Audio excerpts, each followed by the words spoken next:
Hello and welcome to Tonic Studios.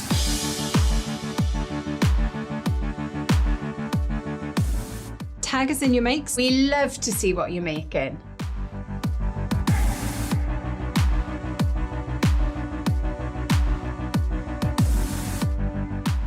We're very sociable. Follow us to stay up to date with everything new at Tonic Studios.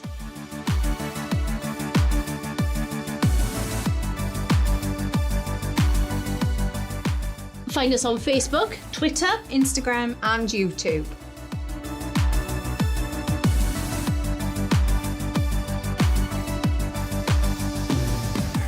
stay up to date with Tonic Studios. by subscribing to our mailing list.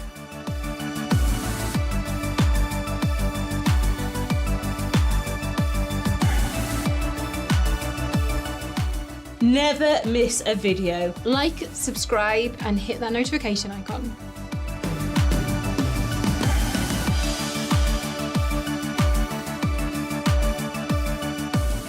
Have you got a question for us crafters? Let us know in the comments.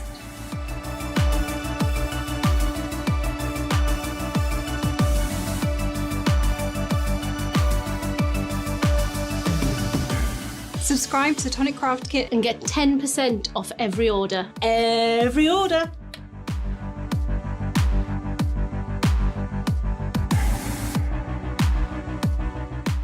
Have you got a big order? Pay in instalments using ClearPay, ShopPay and PayPal.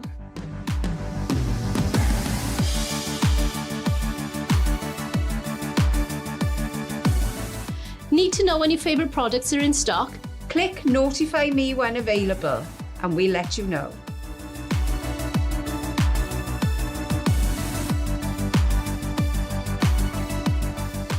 Can't wait to get a die set? Click notify me when available, we'll let you know.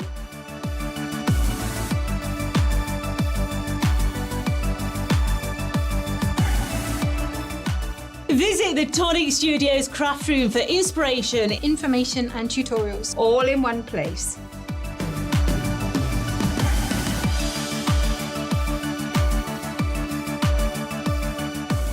Looking for a freshly launched product? Head to the new launches tab on the Tonic Studios website.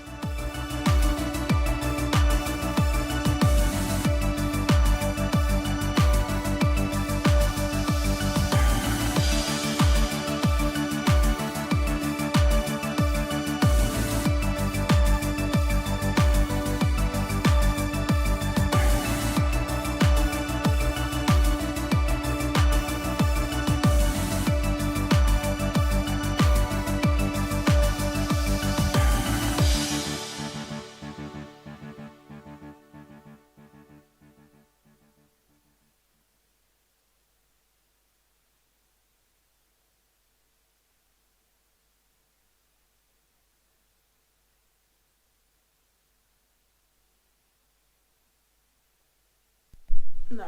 There we go. There we go. Oh. There we go.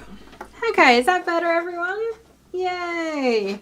Let's try with that again. Hello and welcome to Tonic Studios. Happy Friday, everyone. We have made it to the weekend once again. For those of you that don't know, I am Leo. I am flying solo today. Well, almost solo. Of course, we have the dashing Cam, the cameraman, behind the camera. Hello. And look at him. He's like, no, don't make me do this. Don't make me. There we go. And he has to sit really far back because the only lenses that we have available are like very zoom lenses. So yeah, enjoy that very sneak peek of Cam because that's all you're going to get today. But welcome on in, everyone. Hope you've had a great week. My week has been very, very strange. Very strange. Obviously it was Bank Holiday Monday, which always throws the week off because you just never know what day it is following that.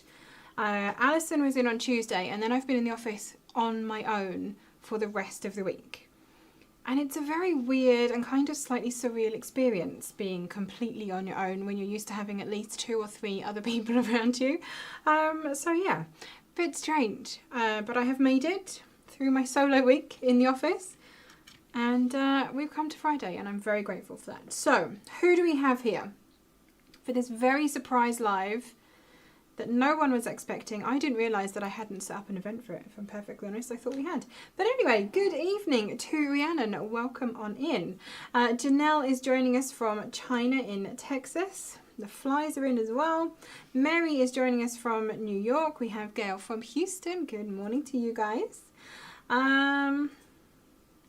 We also have Jennifer joining us from Northumberland. Welcome on in. Anne is joining us saying, thank you for doing the live today. I was feeling a bit lost when I thought you'd not be on this week. Fridays brighten my week. Oh, Anne, I'm so glad to hear that. And we love a weekender. You know we do. It's a little bit weird when we do one on our own. In fact, I don't think the others are brave enough to do it. But we try. We'll try and be there for you. Marcia is joining us from a cool and overcast South London. What's our weather like today, Cam? It was quite nice on the way in, actually. Yeah, it was sunny.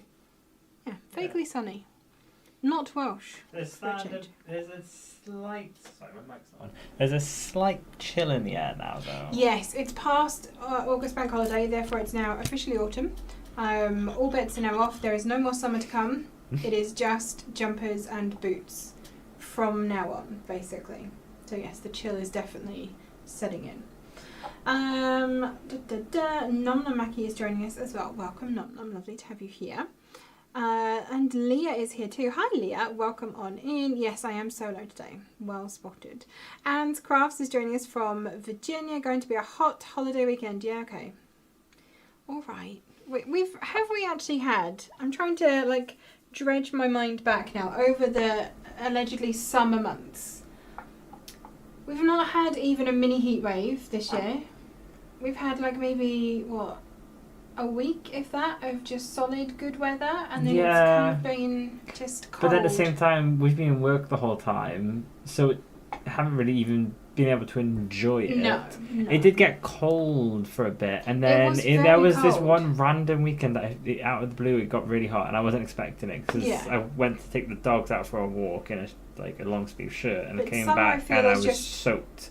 Passed us by. Summer is not visited. It'll be hot once kids back in school. I always find once the kids are back in school, that's the weather when, gets nicer. Yeah, Okay. because I remember going back to school and thinking, oh, what convenient timing. Mandy is joining us as well. Afternoon on this beautiful sunny day. I'm glad you have some sun. Crafty Ladybug is here with us. Good morning to you. We have a DI Einen in the house. Evening all. Becky is joining us too. Melissa is here. Hi Melissa, welcome on in. DCI Hair and Foot are both joining us. Crikey, evening all. We're going to have to be on our best behaviour today, Cam. Full house of inspectors. This is not good. Rebecca is joining us from Reading. We have Colette joining us from Oregon. Marion is joining us. I was watching one from the end of May on Facebook. Oh, I'm so sorry. Yeah, we haven't actually made an event for today. I think I must have known subconsciously. I was about to say self-consciously. No, the other one, subconsciously, that Karen wasn't in today and I would have been alone and therefore I didn't schedule an event. But I'd forgotten about that, so I was planning to do it all week. So here we are. How dare you? You weren't on your own. You had all the lovely craft supplies to keep you company. This is true. This is true. They were all there with me too. Our Melanie is here. Hi Melanie, welcome on in. And Laurie is joining us. Caroline is joining us from Germany. Rachel is here. Just finished jam making. Oh, very nice. What flavour jam? Kelly is joining us as well. Have you seen the Vex Popsy? Oh, I don't think I have, Kelly. How have I missed a Popsy? What's on it? Tell me about this. Do I need it? Donna is joining us from Suffolk. Good afternoon to you. Penny is joining us from Devon as well. Our lovely Mo is here from Orange-shire. Hi Mo. Hope you and the fam are starting to maybe turn a corner, feel a bit better. You know, if not, just more cupcakes, please. I'm on YouTube but can't tag you on there, so doing it here. Good point, DI Einen. Yes, there is no tagging on YouTube. Just hug all the paper pens and stationery products. They're a little bit like not as giving, I find, as actual people, but they are also there to keep me company. Shabney's is joining us. Hi Shabney's, welcome on in, saying it is a lovely sunny day here in Essex. Good, you enjoy that sunshine. Everyone is saying yay autumn. Yay autumn, kind of, as long as it doesn't get too cold too quickly. It's been so cold for so long. I'd like to stay warm for, you know, another couple of weeks would be nice. Yeah, I saw someone say it's been hot in there like spot in the UK, and yeah, I think it's patches of the UK that's been hot on random days, because on Saturday we went to Newquay and Carmarthen. Weather was lovely. It was really hot, and so it's just I us. caught Is there the just sun. like a permanent cloud over like Must be. our bit of South Wales? Must be. That's clearly what it is. Yeah, Leah is saying that they've had weeks of high 20s and 30s. Yeah, I don't think we've actually hit 30. I've had to go away to get this heat. I mean, I'm going to be complaining in 2 weeks' time when I'm in Egypt, because it's going to be like 34. Pray for me. I have not, acclimatized to this temperature over the summer, so I will not be dealing with that heat. I will be asked to be sent home if it's any more than 30. I'm good with the 24. I can't imagine ever get to 34 here. Very, very rarely. Who else is here? Dawn is joining us from New South Wales in Australia. Welcome on in. Thank you for doing the weekend. My Timeless Tidings has arrived, so looking forward to getting some ideas. Excellent timing indeed. Nom Nom is agreeing. We've only had sporadic sunny days, like 1 day at a time, maybe 3 of those max. That's what it feels like here too. Exactly what it feels like here. Ali Plans Cuteness is joining us from Houston as well. Welcome. Margaret Crook is joining us. A lovely surprise. Oh, I'm so glad that I've been able to surprise you all today. She's joining us from a sunny Torquay in Devon. Mo's new aircon has arrived, so it'll be hot for 2 more months. So yippee. I mean, yes, exactly. You need that aircon. You definitely do. Nicole Blowers is joining us from Perth as well in Western Australia. Good evening to you, Nicole. Welcome. Our Philomena is here, card making inspiration. Hi, welcome. Kathy is here as well. I'm all booked to go to the craft show at Farnborough on Sunday. Looking forward to seeing Tonic there. Yes, so Tonic do have a stand at the Creative Craft Show at Farnborough this weekend. So I think it's today, Saturday and Sunday that the show is on. So our warehouse manager Lauren and our warehouse assistant manager Beef are there, along with our sales manager Sean. So you'll see the 3 of them manning our stand. Lots of very heavily discounted goods is what I'm going to say you can be looking forward to if you are heading over there. Yeah, Leah is just making everyone jealous, saying clearly that he got stuck in her little spot of the UK. Okay, Leah. All right. Rude. Hogging it all. Mary says that they're expecting a hot and muggy day, but the sun is fighting its way through the clouds. Not sure which will win. Oh, let's hope for just like nice warm sunshine, no mugginess. Winter's Veil is coming today, along with dye storage and buttercup yellow. Amazing delivery for you there, Janelle. Look forward to that one. Julie Healy is joining us as well. Hi, Julie. Welcome. DCO Foot says, best behaviour, you always get rebellious and tell us so much more when you're on your own. I mean, this is very true. I think I just get intimidated by you all. I don't have any, like, moral support on this side of the desk. That's what it is. Donmu is joining us. Hi, welcome on in. Dawn says, we're very lucky here in Australia. We're in the final days of winter and having a mini heat wave. A beautiful 30 degrees sunny day today and had my first swim of the season. I'm sorry, end of winter and 30 degrees. What the heck? What the heck? Rachel Snook is saying apple and blackberry. Oh, is that what we're autumnal flavours? Have we gone from autumnal weather now into autumnal flavours? I'm there for that. Kelly says it's flowery skulls, a bit Day of the Dead, purple. Oh, I'm going to have a look for that. I got it up here. Is it good? Do we like? Yeah, I think you'd like it. It's, purple, and then some blues in there as well, and you've got the sugar candy skulls, Day of the Dead kind of vibe. How have I missed this? How? Day of the Dead is my jam. Mo is saying tissues with lotion for the rain. Oh, absolutely. If there is much nose blowing to be had, you need the tissues with the balm in them, for sure. Caroline is joining us from a sunny Derry. No crafting for me since May. House getting renovated. Probably be another month before back in. Oh my goodness, that is a long time and a lot of renovations. I bet you can't wait to move back in. Hasn't stopped me buying though. My mum's spare room is slowly filling up. Oh well, fair play, fair play. Oh, everyone is saying that it is Supreme's birthday as well. Congratulations, happy birthday. Hope you're having a great day. And lovely to see you here. Nicole says that they're a day away from spring and the paper daisies are out with the other wildflowers. Oh, lovely. Tracy is joining us. I'm surprising everyone. Yeah, I've modded Nom in Twitch, by the way, so that she can take care of the bots that keep happening over there. Neva has received her bill for the tangerine this morning. Exciting times for you then. Swung that sword so well. First thing I saw was my message from Cam. What did I miss, Julie? Oh, hi Julie. Welcome on in.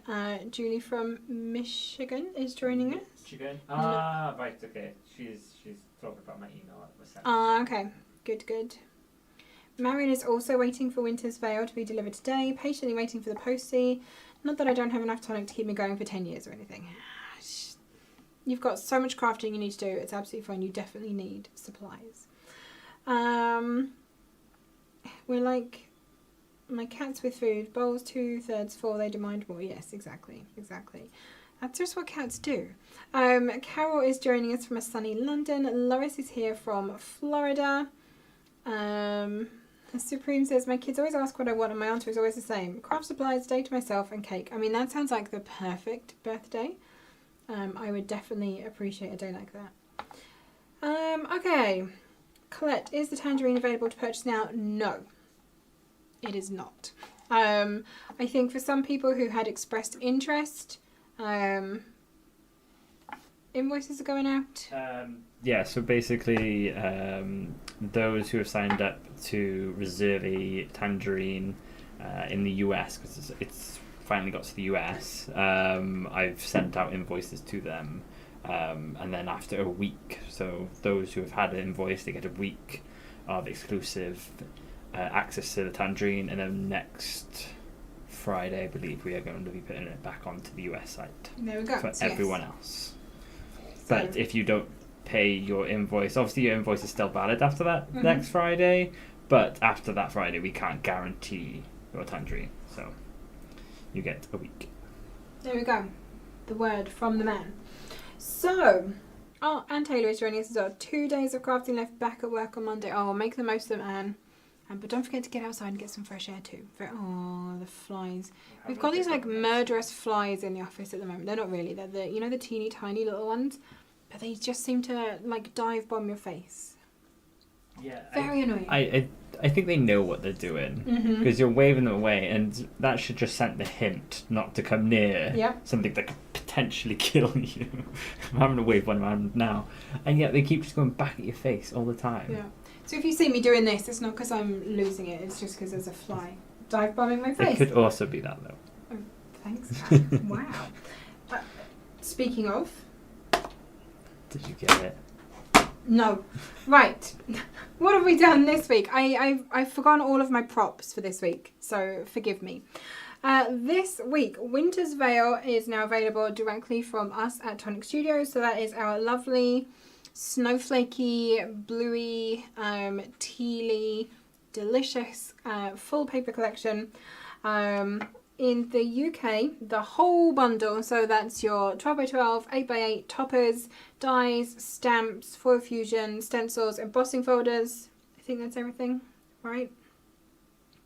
Yeah, that whole collection, the RRP for that is £117.90. It is available for £69.99 on the website though, and if you're a kid subscriber, of course, with your TCK discount, that brings it down to £62.99 for you. In the USA, the RRP is $149.90. It is available for $86.99 on the website, and again for kid subscribers, that brings it down to $78.29. It is a beautiful set. We don't have favourites, but it's one of mine. So yeah, that is now available for you. On Monday, we had a launch of some brand new Tim Holtz products. I'm sure you have probably seen the email. We have 2 new glass mats, right? Yes. And a new media ruler as well. Jen is joining us. Hi Jen, welcome on in. Lovely to have you here. Did I miss anyone else? Is there a date for a tangerine in the UK? Not yet, no. Colette is in the US. How does she get on that list, Cam? I'll put the list in the chat now. Obviously, I got to keep it open for the UK. However, after today for the US, I won't be accepting anyone else just because it becomes more difficult there. Yes, that makes sense. Yeah. out of fairness as well. Out of fairness, that is absolutely. So if you're in the US and you want me to send you an invoice today, like add yourself into the form that I'll send in a minute. And we'll close that at what time? For the US, I'll close it by in the next 3 hours. That sounds fair. Yeah. So yeah, if because you're it gives US, me time then to send all the invoices out. Good plan. But at the same time, technically the form's still open because of the UK. But if you are the US Yeah, after if you a add certain yourself- time stamp, I will not be sending an invoice. There you go. You have heard it from the man. So I don't have the new Tim Holtz goodies to show you. They would be here, but we have had to send ours away. So I don't have one to show you, but we have a full-size studio mat. This is a white mat. You can tell I really know about these products. I've not really looked at them, and I would be looking at them to tell you about them, but I don't have them. So yes, there is a full-size studio mat. The UK price on that is £39.99, but it is £35.99 for kid subscribers. In the USA, that is $47.99, and for a kid subscriber, that would be $43.19. There is also a travel size mat. So same as this? No, it's the. It'll be it doesn't.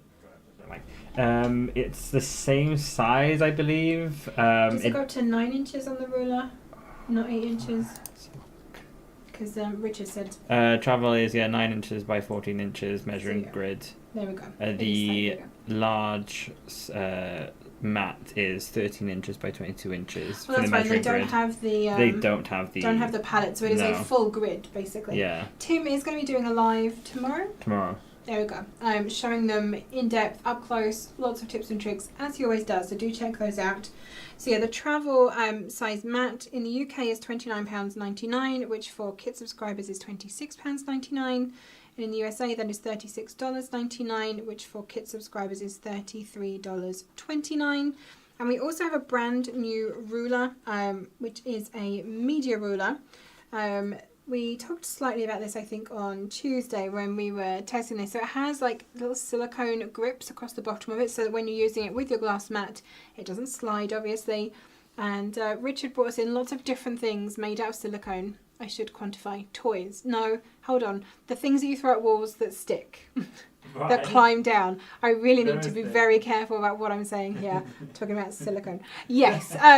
So we had to like test all these, which ones we liked, which ones gripped the best. So that was a very fun bit of testing. It's, a little behind the scenes for you as to what happens here when we're looking at new products. But that ruler, again, do watch Tim's live tomorrow. He's going to show you it a lot more in depth and can talk a lot more about it than I can. The RRP for that is £15.99 in the UK, which for kit subscribers is £14.39.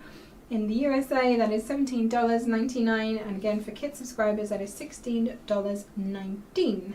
I also want to point out for the travel mat, it does come with a protective case, like it does. The is it like a black little media neoprene sleeve? Yeah, I think it's exactly the same as if you got to the travel media mat. This one, okay. Yeah, and the cool thing that Karen showed me with the ruler, there's holes in it for the craft pick to fit perfectly in, so you can mark down.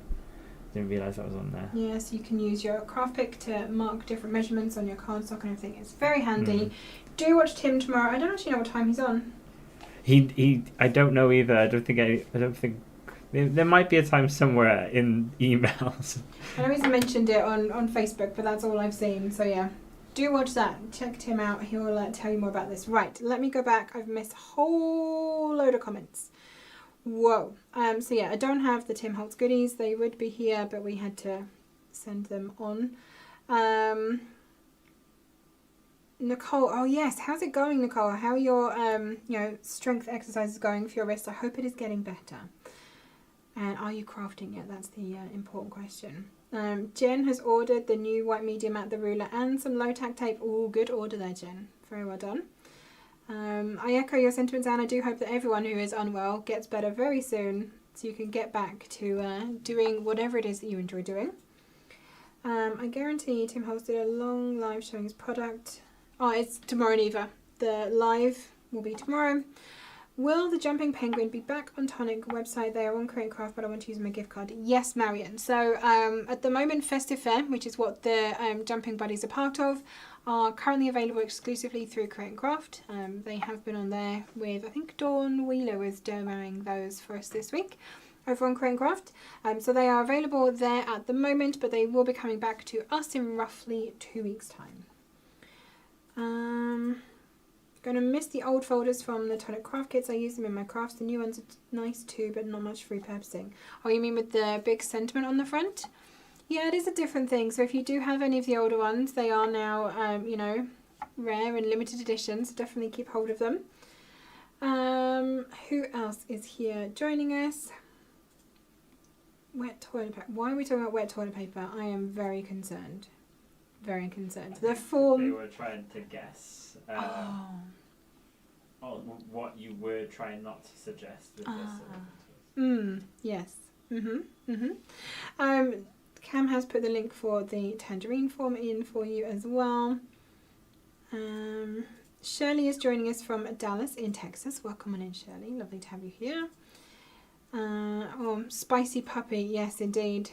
Puppies are meant to be spicy. Those little teeth are quite sharp, aren't they? And the claws, to be fair. All of them. Right, okay. So that is, I think, everything we've done this week. Yep, Festive Fair on Create Craft. All the Tim things. So Cam has put this together. If you wanted to buy all of the Tim things, so the big mat, the travel mat, and the ruler, it would be £85.97 in the UK. For a kit subscriber, it would be $77.40. It would be $102.97 in the US, but for a kit subscriber, it would be $92.67. Good to know. Good discounts. Oh, breakfast goodies and caffeinated drinks. That just reminds me, Cam, we've not had our brownies yet. No, I was thinking that when coming down, because I haven't eaten yet. I've had breakfast, and I looked at my bag, and everything I had wasn't like quick and easy things to snack on before coming down. No. So I'm hungry.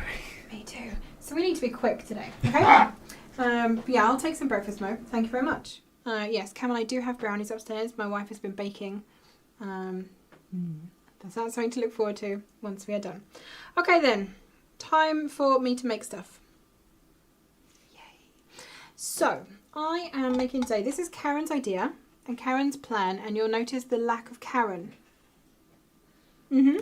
So she suggested, I mean, to be fair, I'm going to actually blame Leah for this. I'm sure she challenged me last year to do the whole Christmas card thing every month. I know I say it, if you make 5 cards every month between July and November, you'll have loads of Christmas cards to send out by the time December rolls around. Yeah, and we all know I don't do that. I don't do that. However, we did make some in July, right? We made the little festive fair guys. We stenciled the little dudes. Yes. Square cards. I'm sure I've seen them recently. Yeah, they're right there behind me. They are, I promise. So I did those in July, I'm pretty sure. We'll just say for the sake of the challenge. Yeah, I'm sure they were in July. So we're batch making today this card. Now I'm pretty sure you could adapt this for any of the collections. And if you do that, I would like to see what you do. But this is what we're going to be making today. So I am hoping that we can make 5 more in the live. That is the plan. I've made 1. Just to make sure that it works. So here's what we're going for. It's even got an inside. You know, we're not just focusing on the outside today. Those pine boughs need some snow. Maybe they do actually. Maybe a little bit of something. There you go. You can step yours up a little bit, Melissa, and add some more. So we're going to make this, but 5 more times. I have written down some measurements as well, because if you're batch making, it helps to know exactly what it is that you are cutting, because then you can do each part in one go. So I have got cardstock and paper everywhere. Go Leo, 5 cards, the Tonic Olympics. Yes, it is. There we go. That's what we're celebrating today. I have chosen 3 colours from the colour palette in Timeless Tidings to use for the bases of my card. So the first 2, you know, one is here, already done, see, is avocado green. I also have maroon, red and chocolate brown. I figured these would go very nicely with the colours in the papers. So the first thing I'm going to do is cut and score my card blanks. So I'm going to bring in my trimmer. Now I've tried today to do this both based on A4 and US size cardstock. So you'll notice I do have a piece of 8.5 by 11 and a piece of A4 here. You'll notice shorter and wider. So I'm going to try and do 2 sets of measurements for you. Pray for me. So this one is the half of my avocado cardstock that I have left over. So bring in the maroon A4. We're going to cut first. In fact, no, actually, we'll score first. That makes more sense. Score both. So you want to score on A4, you want to score at 10.5 centimetres. And I'm scoring up the long way today. I'm actually going to do it to the bottom because I can see that much easier than I can see the top roller. Toby's trying to find the brownies. Oh, they're on my desk. Tobe, there's a Tupperware tub. You best leave some. Yeah, I know how many pieces are in there. Okay, so there's score line number 1. Probably you can't even see that, but trust me, it is there. And then in your 8.5 by 11, so your US letter size cardstock, you are going to want to score this at 4 1/4, which in theory is half of your 8.5. See how that works? Okay, scoring. And then we shall switch blades. I'll await your return. No, that's fine. Help yourself.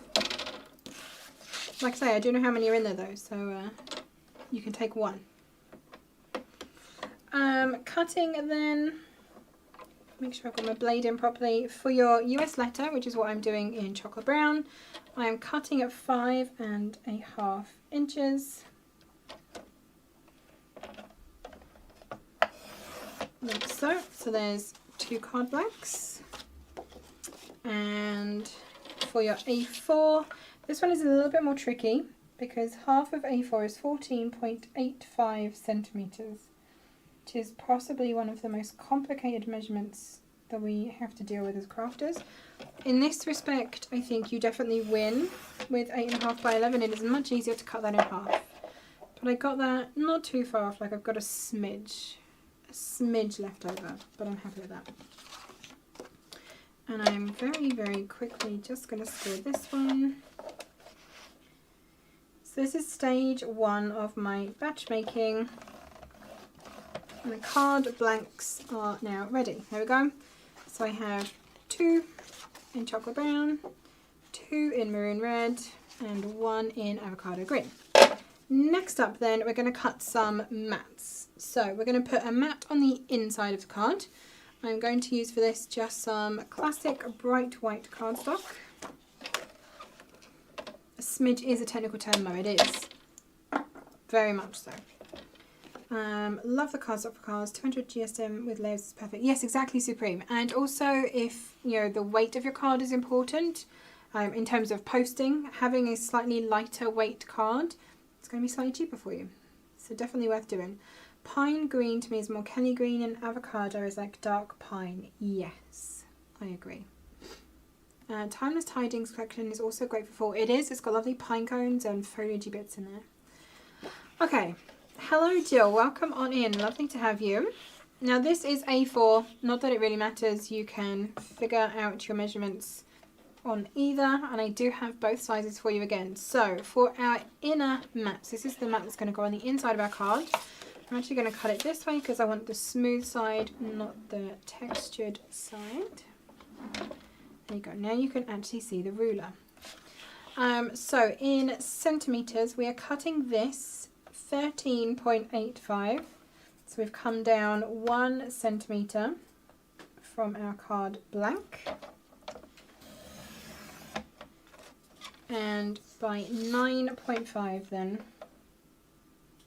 which just so happens to be 4 3/4. Handy. So there's 1 mat.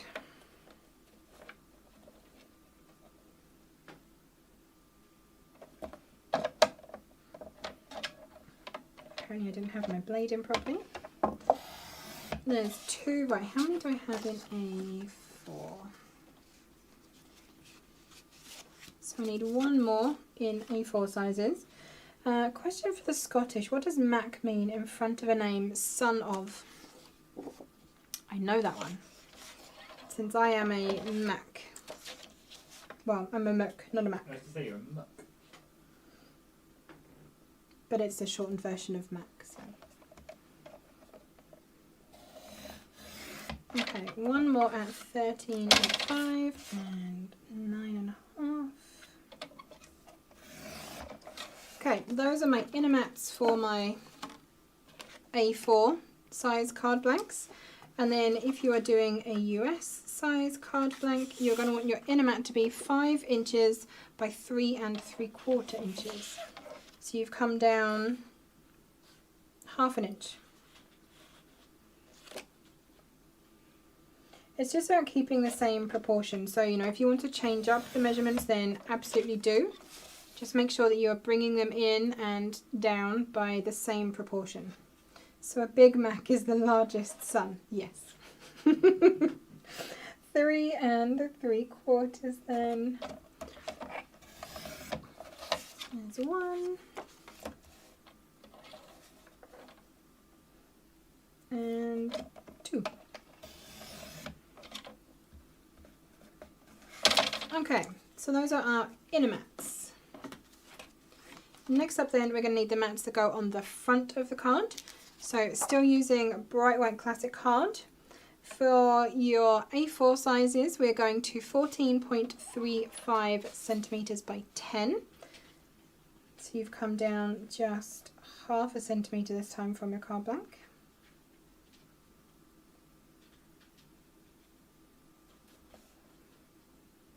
Not that way, this way. 14.35, there we go. Hey Vicky, welcome on in, and hi Hannah. A cheeky hello from the Farnborough Craft Show, met beef from the warehouse, great prices, unfortunately own almost everything that's on the store. Wow Hannah, that is some good going. But good on you for meeting beef. He is a lovely chap. What brand is your cutter? So this is the Tim Holtz Precision Craft Trimmer? Yeah, precision trimmer. Precision trimmer, thank you. There's a beef in the warehouse? No, not that kind of beef. Beef is actually Ethan, but he goes by Beef. Maybe you should ask him why, Hannah, and let us all know. Because we don't know. Because we don't know either. I mean, I'm pretty sure it's just because beef sounds like Eth and makes sense, right? Right, 14.35 by 10 for this one. So front mat number 1.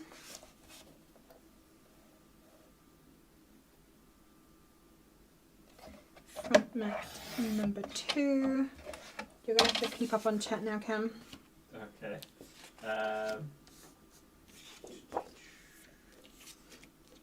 Do I have one ready cut, maybe? No. So we have Sharita Johnson from New Jersey. She's just joined. Welcome on in. Lovely to have you here.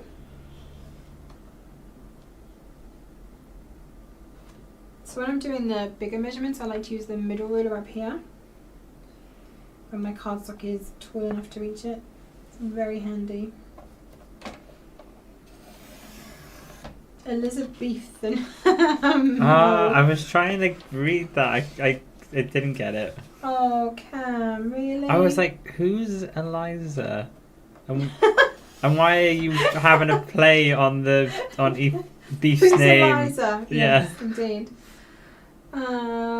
Nessa is joining us as well from West Wales. Welcome on in. Ooh, where in West Wales? I'm not going to try and pronounce Higon. There's probably some like Welshy way of saying that I really can't do. Oh, hi from, there we go. Paper Craftery is joining us as well from Jakarta in Indonesia. Welcome. Who have I missed as well? Heritage.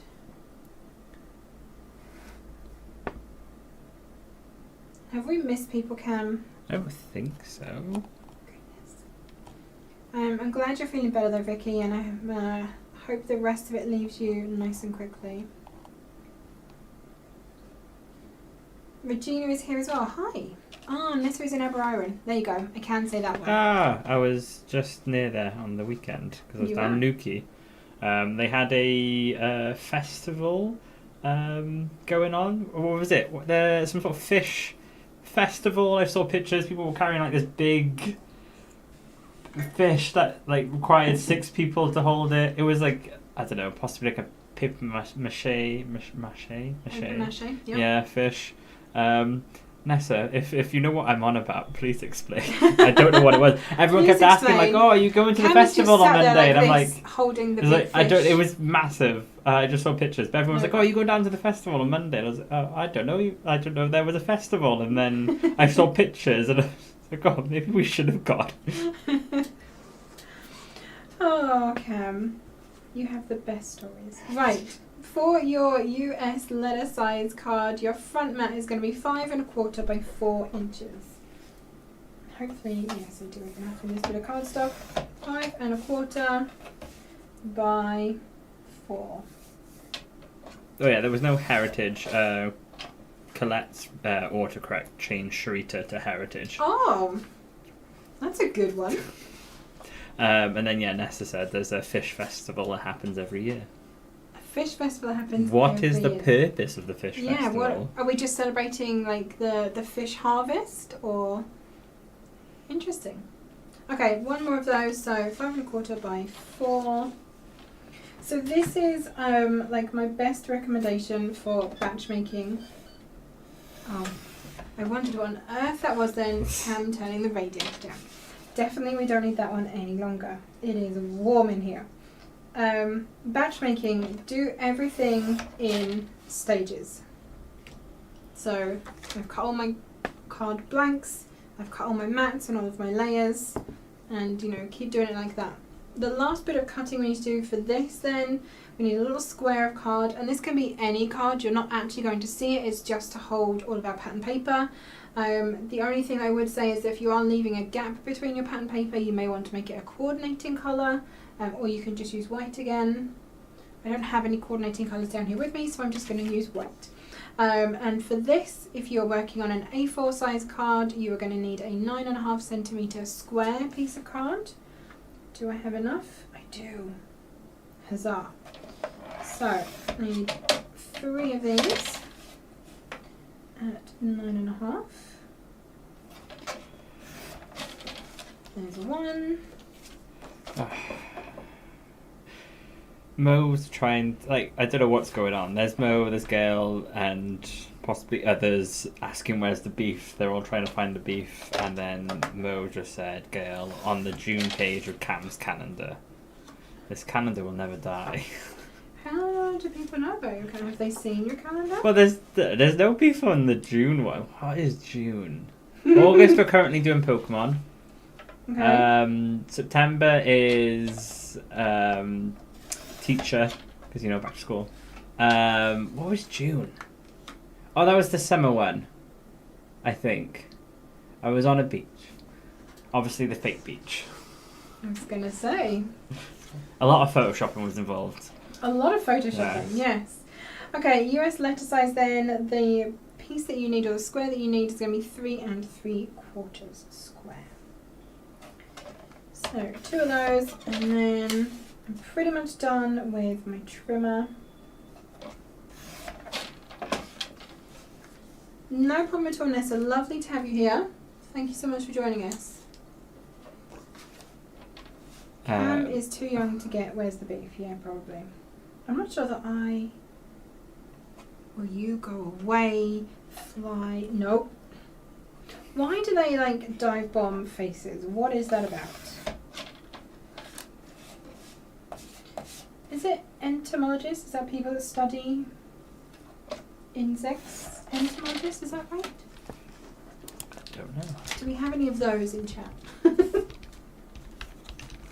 Okay, mats and layers all done. Yes, you were right, by the way. Yes? Yeah. There's an entomologist. Mm-hmm. Good to know.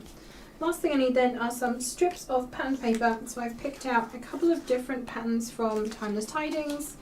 And you can literally pick whatever you like. I think I'm going to choose some of the berries. I've got the little holly, but also the roses and holly. I've got the nice foiled holly, this lovely plaid, and some wood grain as well. Nessa said the fish festival is to celebrate the fish and the fishermen. Excellent. I like that. And then Julie said that they have a hop festival. They had a hop festival over the weekend. What is a hop festival? Oh, yeah. Julie's down in Kent, isn't she? Hop country. What is the hop festival? So hops are a key component in brewing beer. Oh, hops. Okay. Where I used to go to school, we had hop fields all the way along the kind of path that I used to walk to primary school. This was, and I used to love harvest time because they have a very distinct smell. They're kind of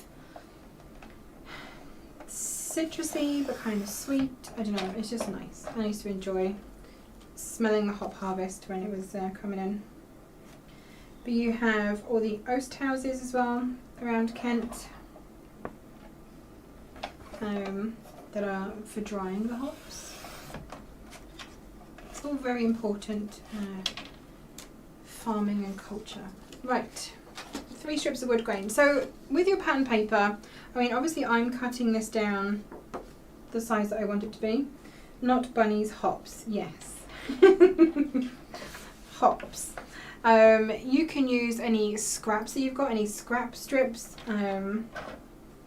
If you've got little pieces left over from other projects, that's going to work perfectly with this too. And it doesn't really need to be any specific size, you're just going to be covering that little square piece of cardstock. Ironic having wood grain paper, isn't it? Or redundant. This is true. Yeah, we've turned the thing back into the thing that it came from.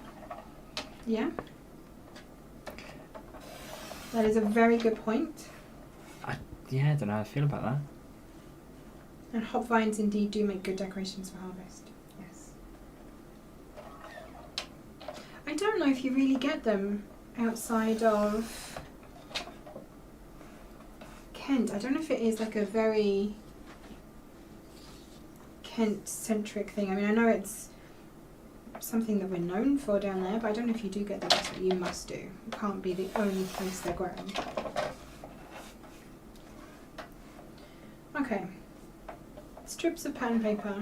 This does feel a little bit sacrilegious to be actually cutting down sheets to make strips, but you know. My mother would tell the story of how my grandfather tried to make beer and put too much hops. She said they heard popping in the house for days. Oh dear. Not good. Okay, 3 strips of that.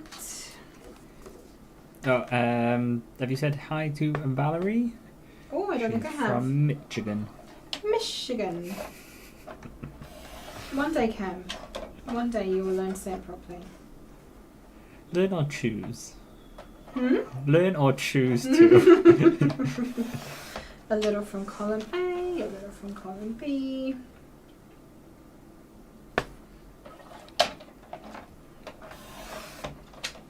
Okay, some of that. We're going to flip that over. I'm going to do some thinner strips of just the holly. Gail said the Messiva. She said, "I keep telling you, it'll be a giveaway. The calendar will be a giveaway on the Crafty Cruise." And then Mo said, "We need Eva to confirm." And then they said they miss Eva. I've not had an Eva pop in for a while. No, she works Monday to Friday, see, and she doesn't get a chance to obviously pop in. The only reason why she popped in that one time is because she had that day off. So if she gets a Friday off somehow again, maybe. But she works so many hours. Mad. Last week she worked overtime every single day. More crazy. Why would you do that? Because people call in sick and she's the manager, so... Oh, yeah. She's sadly got to take responsibility.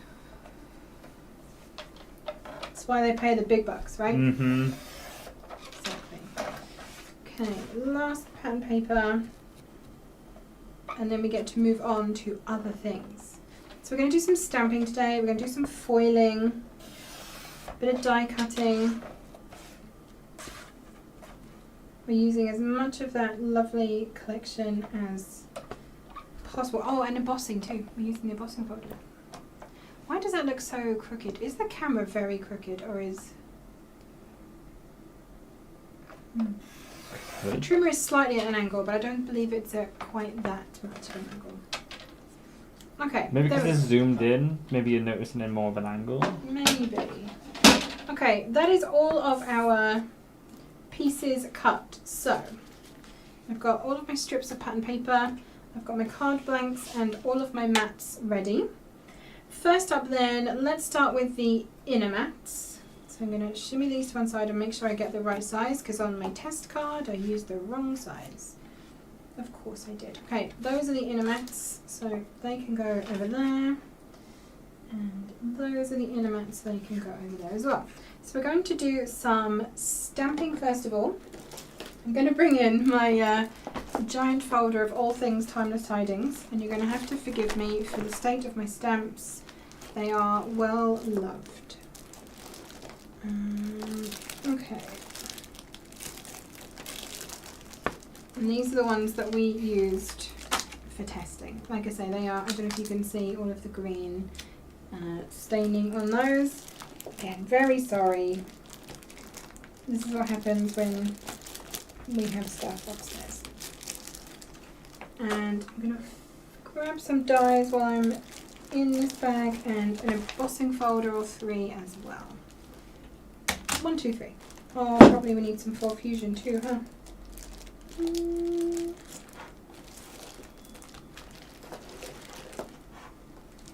Why do I torture myself watching this show? I always end up wanting everything. Leah, I don't want to say stop watching, but just stop coveting, okay? Stop. Just popped into the craft room to get some paper. The brownies were admired but untouched. I should get them made up. Well done, Toby. I'm very impressed. But genuinely, do go and help yourself, because it is lunchtime and you should definitely have fun. Okay, stamping. Now, at this point, I really wish I'd remembered to bring a stamp block. I remembered so much else. Do you know what? I'm going to improvise. I'm going to improvise with a clear stamp. This is now a stamp block.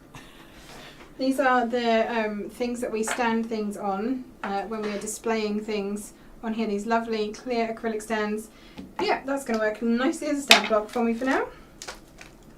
Acquisition disorder is in effect. We don't talk about that, no. Okay, so starting with, I mean, you can use any of the foliage that you want at this point. High quality photopolymer stamps are more susceptible to staining, so never a bad thing to see that. This is very true. Thank you, Mo. You are just reconfirming that it's fine that I haven't cleaned these properly. If I went and cleaned them properly with stamp cleaner and everything, they would come up clean, but we tend to just, you know, baby wipe them because speed. I hate the feeling of cleaning stamps. Me too. Because I've had to do that before, and yeah, it's just, I don't like it. Don't like it, don't want it. No, it feels horrible. Okay, bit of scrap card for stamping off. Yep, that's working nicely. So on the inside, I am just going to stamp a bit of foliage into the top right corner of each mat. So while I've got this one on my stamp block, we will use the same colour and the same stamp first. I mean, if you don't have acrylic product stands at home, then probably a stamp block would work better for you. You could do this in a stamp platform if you wanted to, if you would prefer to do it that way. That is also an option. But when I'm stamping things like this, I like to be able to, I don't know, move things around a little bit. I don't want them to all be precise and exactly the same.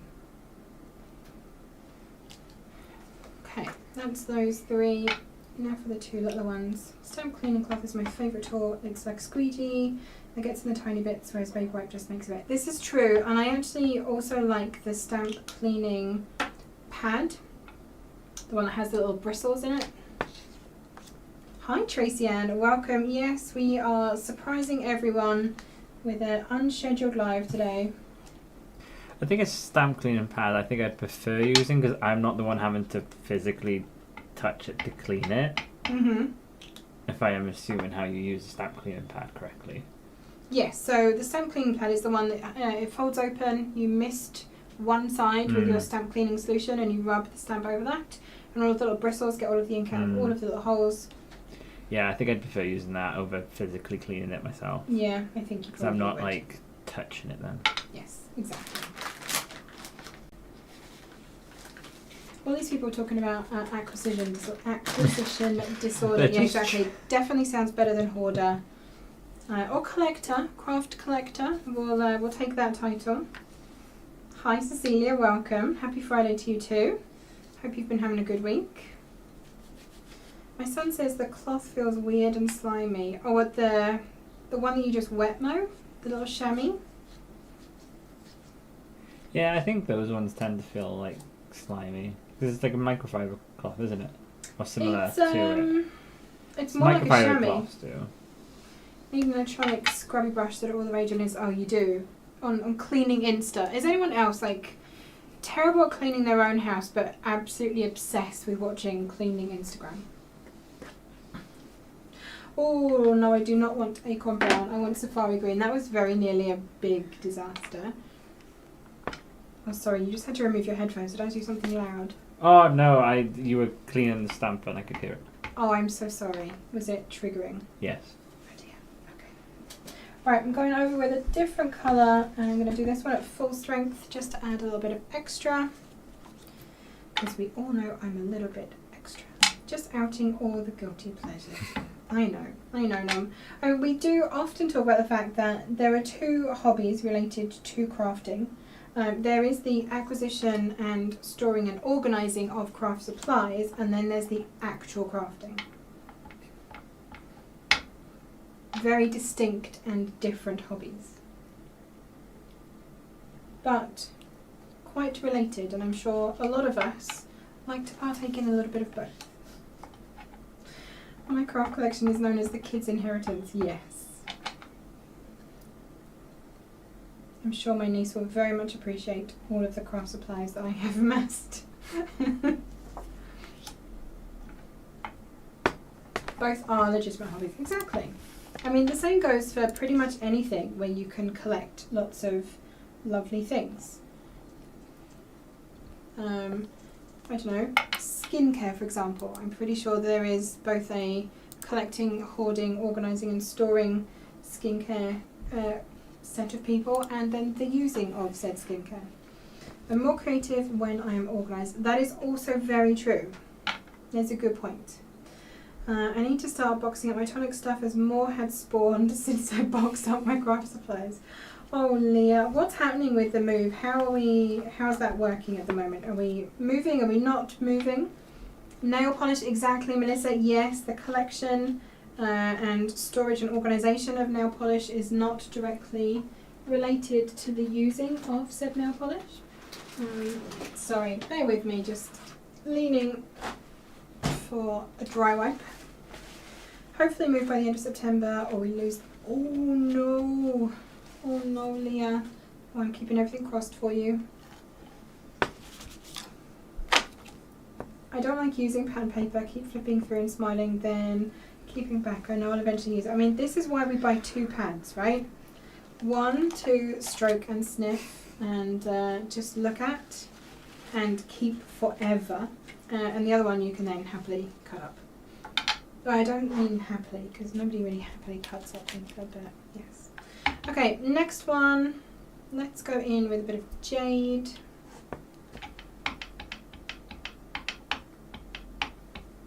And you can add as much or as little to the inside of your cards as you want to. While you've got the stamps out and you're doing this, this would be a great time to stamp your envelopes as well. Because as we all know, naked envelopes are bad. Tracy's asking what stamp set is this? I am late to the game. Ooh, okay. We are using today the Timeless Tidings Collection. So everything is Timeless Tidings. The pattern paper, stamps, the dies that we're going to be using shortly.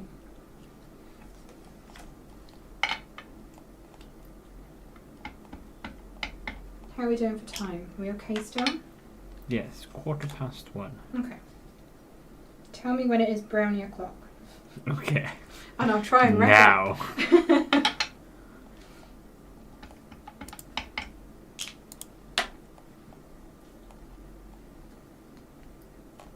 Okay, that is my foliage done for the inside of my card.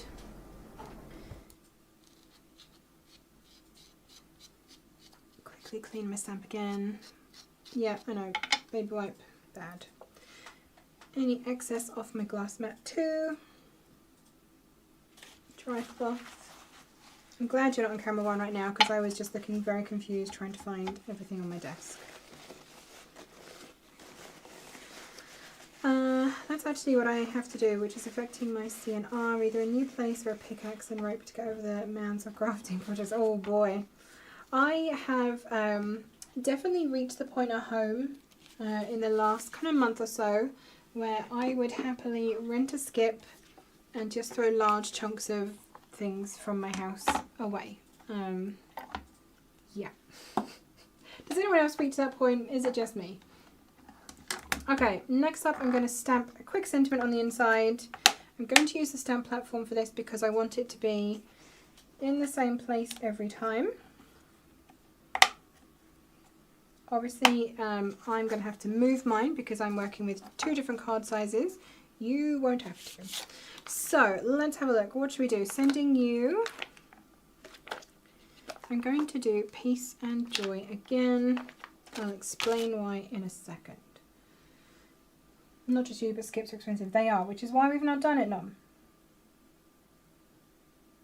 The problem is, right, so when you are like mass exodusing things from your home these days, where can you put them? Because obviously, you know, there's all these rules about what you can and can't put into black bags these days and what they will accept. And how do you, what's a skip? Ooh, okay. That's one of those big things that go on the street that you throw your entire life into. Or I think normal people use them when they're having construction done and they throw away like building rubble and things. Yeah.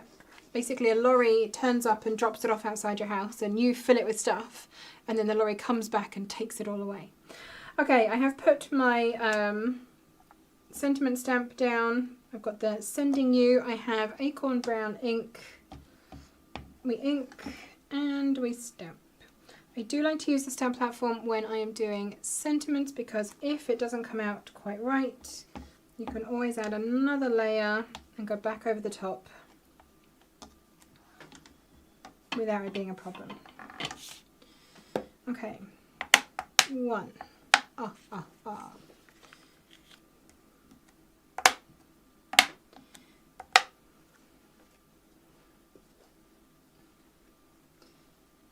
No problem at all, Rachel. Lovely to have you here.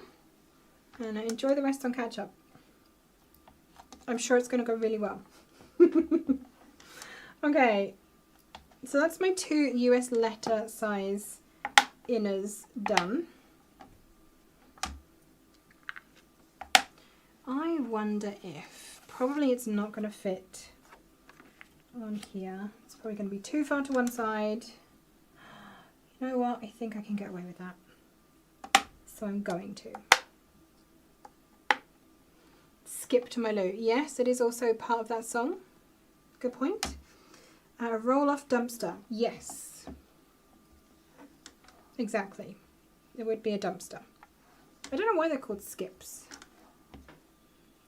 Does anyone know why skips are called skips? And I'm not talking about the delicious prawn cocktail crisps at this point. Although I don't know why they're called skips either. I wonder with skips, is it a case of, was there a brand called Skips and then everyone just kind of jumped on that and now they're just known as Skips? No, I think it is to do with it being a large open container. I have a feeling. Let's get some dictionary definitions going on over here, please, Cam. Called a skip. The term skip for a large waste container comes from the Old English word skep, which means basket. The word skep comes from the Old Norse word skeppa. The term skip may have evolved from skep due to mispronunciation. So, yeah, just large basket. Large basket, yes, that is exactly what it is. It is the large basket that you throw out the entire contents of your home once it has become overwhelming. Skips are what the Australian Greeks call Aussies. Oh, okay. Hi Sarah, welcome on in. Just don't try carrying it. Yeah, I wouldn't recommend that. Okay, first half of the sentiment done. I should have challenged you to craft along. Not that this is a craft along, but it could have been. But Since I'm doing Sarah everything. Charnock is here. Hello, Sarah. We want to skip putting stuff away. I mean, I guess that is partly why people get skips. They look at all the stuff in their house, they go, you know what, I don't want to tidy this up anymore. Let's just throw it all away instead. That's such a wasteful, like, Western civilization thing to do, isn't it? But, yes.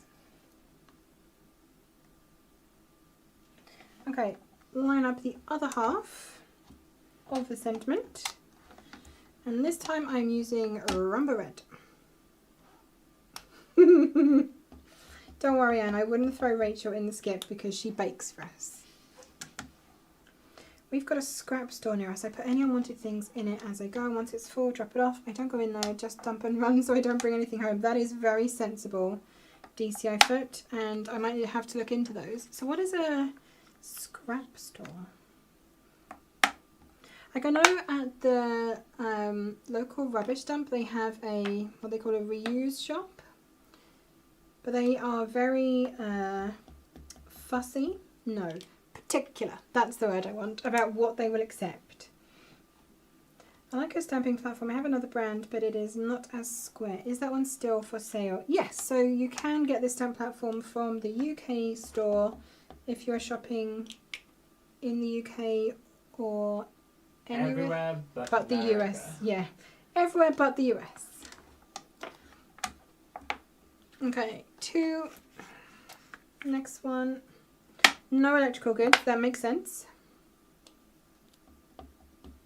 Yeah, when we do a big throwaway, we try and look through everything, see what we can put on Facebook Marketplace. If we don't feel like it's worth putting on there, we just take it to charity, and then anything that's broken goes to the dump. But then we create a space where we cleaned up, and then we start putting things back in there. You acquire more stuff of just rubbish. Yeah. Because we've tidied up the not the attic space. There's like a space we have behind the wardrobe in one of the spare rooms that is kind of more of an attic for us. It's easy access, and we tidy that up, and it just gets messy again, and we're repeating it again. It just never ends. I don't understand how we get more stuff. I think it's Eva's fault. I'm blaming her. She's bought a bow and arrow recently. Okay, yeah, true. And has not used it. And I didn't even know. I'm playing my game, and then she comes upstairs, she's like, do you want to see my bow and arrow? I'm like, what do you mean, do I want to see your bow and arrow? Oh, I bought one. Are you going to use it? Oh yeah, I signed up for an archery club that she doesn't go to. To be fair to Eva, her particular brand of neurospiciness is, you know, very closely related with acquisitions. Yeah. Will there be another Halloween release? Is there a rough date? Yes, next week on Create and Craft. Yes? And then there may still be more later in the year. Okay, that is all the stamping I'm doing for the inside of my card. In fact, I think that's all the stamping that I am doing, full stop. I do highly encourage you, while you've got your stamps out, stamp your envelopes, especially if you're posting these cards. It is so nice to receive an envelope through the post that has a little bit of stamping on it, because then you know it's not a bill or something boring. It's actually something that you want to open. I'm not going to stack that over there. I'm going to be good. I'm going to put it here. Okay. Sorry, drink time. inner mat's done. So at this point I can actually start sticking these into my cards. So I'm going to do that. Fold on that score line. Of course, if you are making your own card blanks, your precision glide folder, you're going to make sure you've got that nice sharp crease on your score line. And I'll get some wet glue. And just pop these in.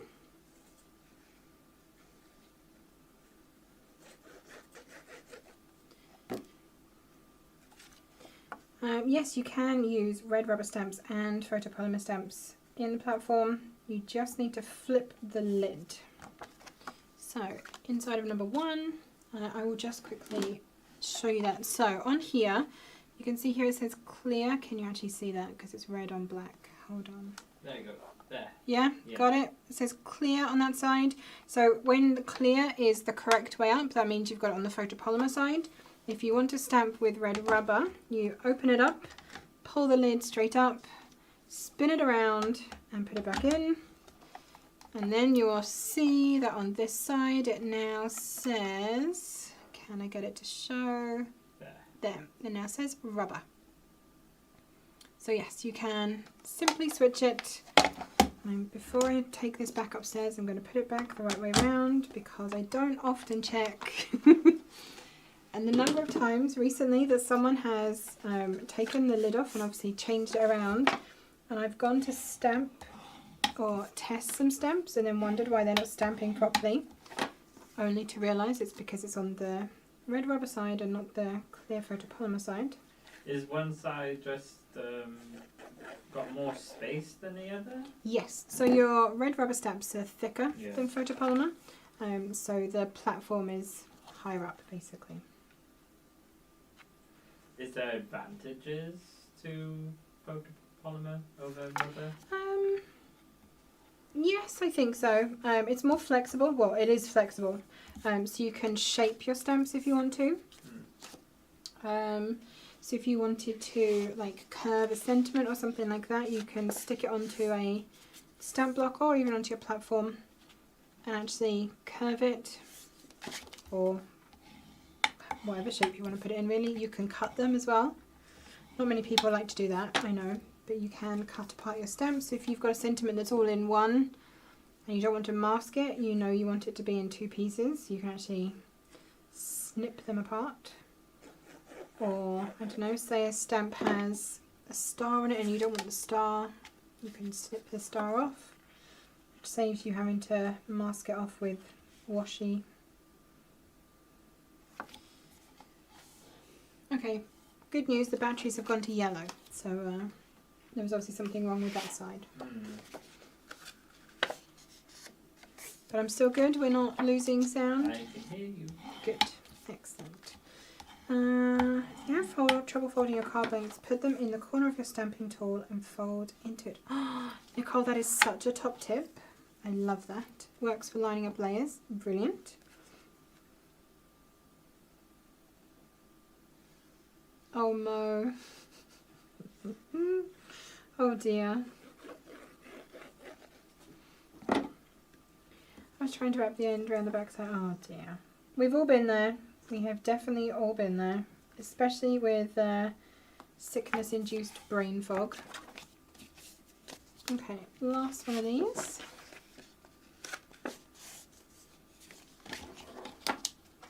Does anyone else have any good stamping top tips or other ways that they use their stamping platform?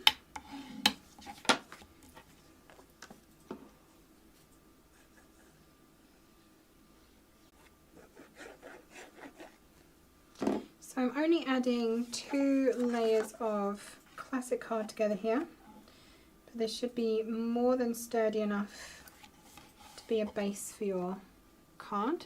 So that's the inner mats done for all of them. Now we can move on to the outer mats. Make sure I've got these the right way around. So yeah, you can't order the stamp platform to a US address. Sound is becoming spotty. Uh-oh. Okay, might be time to change the batteries then. Okay, please hold for one moment while we change the batteries in the microphones. We had a feeling this might be an issue today. We're just going to pause here. Are you going to reach? No. Let me get up. You sure? Yeah, it's fine. Now everyone gets to watch the magic. Thank you.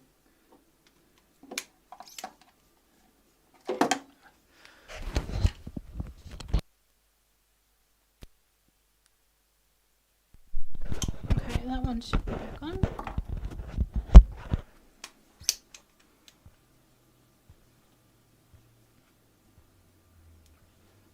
Cheers. Okay, there we go. Job done. Behind the scenes stuff. Yeah, I know, right? Goodbye again. Thank you guys for letting us know. Okay, did I nudge the mat or are we good? Can we have the door open? It's getting warm in here. Messages broke too. We definitely got the Ethernet on. Yeah, okay. Toby, quick, now is a chance. Yeah. Grab a brownie if you want one. Right, okay, onward. Next piece. I'm going to do some foiling. Still breaking. It's good that I'm so tall. It is. It's very handy. Okay. So some people are saying sound is fine and some people are saying it's breaking up. I'm a little bit confused.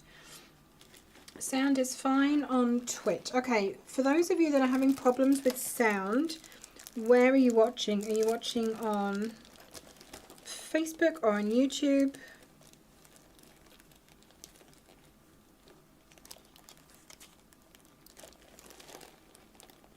I'm not hearing it skip through the headphones. No, okay. What does Cam's shirt say? It's a Vans shirt. It says Vans off the wall.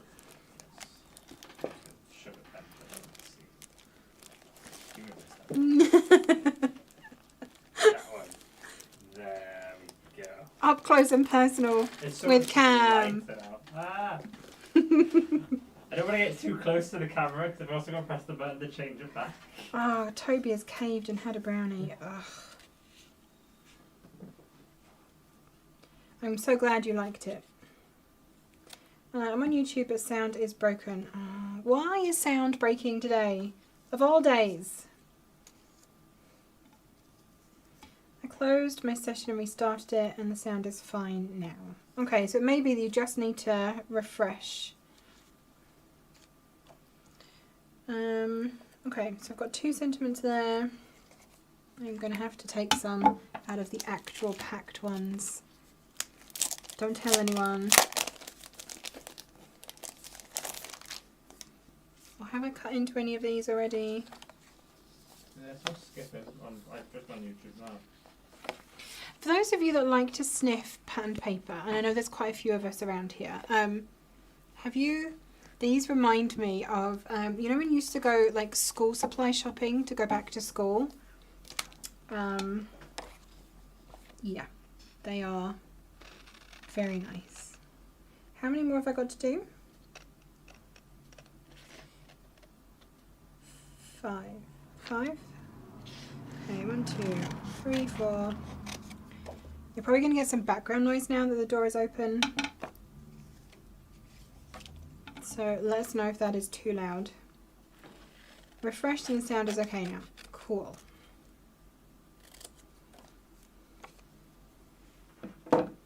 Stamp sniffer too. It's not even, I mean, the stamps do smell nice, but it's specifically the foil fusion sheets. There's something about them. You did hear the car go by? Yes. We can't have AC on in here because it's too loud. Is there our orders leaving the warehouse? Yes, go. Exactly. Even though your warehouse is all the way over in Michigan. That's why they have to drive so quickly. That is why they have to drive so quickly. The kids still love scratch and sniff reward stickers. Oh, yes. I would still like sheets of foil fusion sentiments. So I have passed that on to Mark. I'm guessing if Toby is watching upstairs, probably the sound is on in the design room. So I'm just reminding Mark across the room there that we would like some foil fusion sentiments, please. Watch out for the odd sheep head. Oh, thankfully, no sheep that close to here. You are stacking your Texas Tonic warehouse, I know, girl. I know. Okay, I have 5 sentiments. When will you be open for business, girl, in the Texas warehouse? Can we come and shop? What is your preferred form of currency? Okay, so I'm going to put a sentiment onto each of these. And I'm going to put it down into the bottom right corner. Wishing you season's greetings, going on to the first one. Precision Clyde folder at the ready. I have a super smeller ever since I had babies, so now I am like the canary in the cave, the first to be affected by smells. Or there are some smells that definitely affect me that, you know, as soon as you smell them, you're like, oh, nope, no thank you. I don't know that I have particularly that sensitive smell though. Alrighty, next. Sending you festive fun.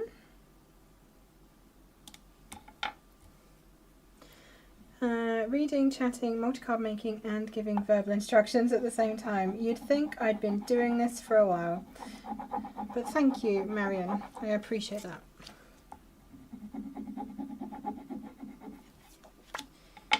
Okay, and then the A4 size ones. Wishing you joyful celebrations.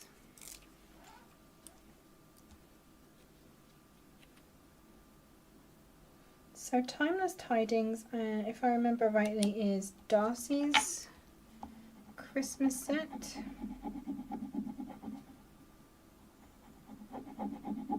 Have they all designed one each? Yes. Yeah, so Jodie is responsible for Candy Cane Christmas. Toby did Festive Fair. Darcy did Timeless Tidings, I think. Oh, and maybe Winter's Veil too. I had a bit of trouble getting a good foil on the festive sentiments. Oh, okay. What kind of issue did you have, Marion? Let's see if we can fix that for you. So, a couple of like very top tips. Once they're down, so you have to be very careful placing them. As you are rubbing them, so I use the pointed edge here of my Precision Glide folder to kind of burnish the adhesive into the cardstock. What you'll notice is that the whole thing goes like a dark grey once it's all transferred over. And with this you can be fairly rough. I would be careful if you're putting them onto mirror card, obviously, but if you're putting them onto classic or smooth card, you can be fairly rough and quite heavy with the burnishing if you need to. Kawipu is here. Aloha, Kawipu. Welcome on in. And then this one is slightly different. This one says Christmas Delights. I don't think you can quite see it, but I'm going to put this one centered rather than to one side. There you go. Now you might be able to see it. I used silver and the foil didn't seem to stick so well on the F. Maybe I was too gentle. So yeah, definitely when you are burnishing the adhesive down onto your cardstock, you can, you know, press quite hard. You want to make sure that it's really well adhered all the way over, especially like any fine details. I'm going to grab myself some foil. I am going to cut this with scissors. Please don't at me. I know I tell you normally to use the little rotary cutter, but for speed today, we're going with scissors. I'm going to cut a couple of thin little strips. Have I missed any more questions, Cam? No. Good. How are you doing, Creepu? What's new with you?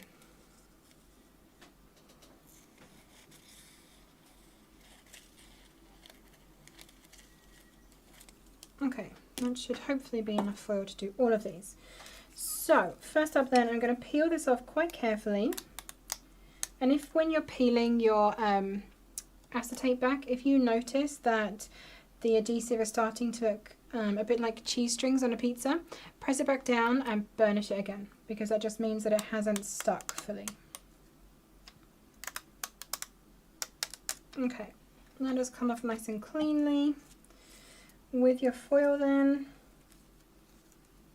press it down. Try and get it as smooth as you possibly can. Give it a good press. And I then go in with the rounded edge here, or you can go in with this flat edge just to burnish the foil. Now this part you do want to be a little bit more gentle. If you go in too hard with this, what you may find is that you actually change the surface texture of the foil. And that may be fine. You may want a kind of more distressed look, but don't press too hard if you want it to be bright and shiny. Okay, once you peel it back, if you then have a look and if you can see that there are any spots where the foil hasn't taken, what you can do is find a piece on your foil that hasn't been used and just press it back over the top and give it a good press, and that should then fill in any gaps. So there's the first one done. On to the next.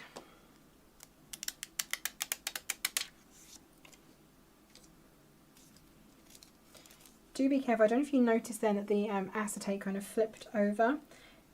Do be careful that the acetate doesn't fully flip over and stick to the adhesive again. I have done that on a project that I will tell you about when we actually launch it. But it was a very large piece of foil, and as I peeled the acetate off the foil fusion, the whole thing flipped over. The wrong side of the acetate stuck to my adhesive and I ruined the entire thing. So top tip and word to the wise. I can imagine some very strong words were used. Some very strong words were used, yes. Because I had to then go and find a way of fixing it for packaging photography to happen. Okay. I reckon I was too rough with the foil, so too gentle with the fusion and too rough with the foil. Okay.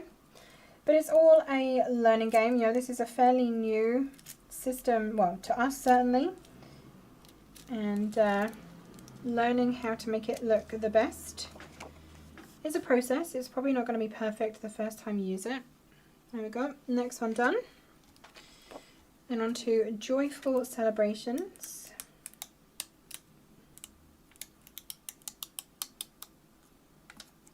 Kuipu says, Aloha Leo and Cam, just putzing around and crafting to my heart's content. Finally finished a wedding assemble and getting picked up today. Very nice. Hopefully you can show us what you've been making, Kuipu, once it's all been received and everything.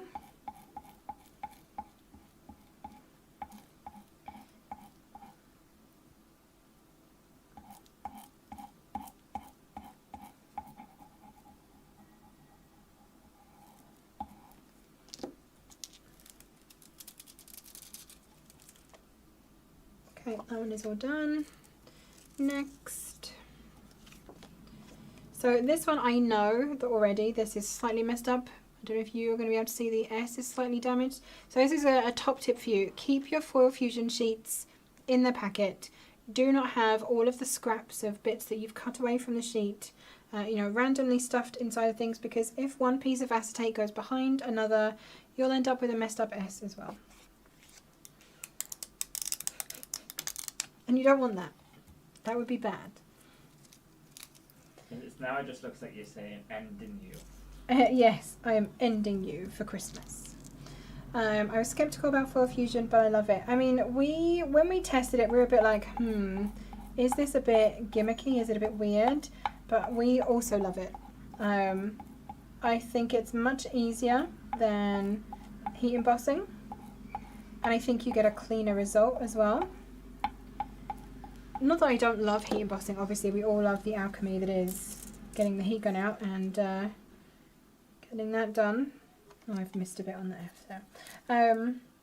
But yeah, I do love foiling things, which is good because we have a lot more foil fusion coming your way. Foil Fusion is not yet dead. Oh, Karen is here. Hi, Karen. Welcome on in. Okay, last of the sentiments going down. It's tidier than Gilding Flakes. Oh, isn't it just? Isn't it just? We were sorting out the studio the other day. We took down camera 4 and we had to clean it, and then you were curious, why is it so sparkly? Why is it so sparkly? And then I remembered.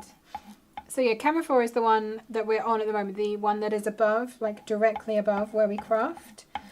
And So it doesn't... It's the highest up camera. It is. But it was also the one that we tend not to really see because it just is on its little clamp in the ceiling, and it doesn't get touched very much. But yeah, it was very sparkly. It had been well gilded. Was any? Well, yeah, I was going to say, was anyone here for the great gilding of 2024? Okay, there we go. Sentiments all done. I'm not going to throw away these pieces. So we've been talking about this for a while. Like, all of these little edge pieces of foil are very usable.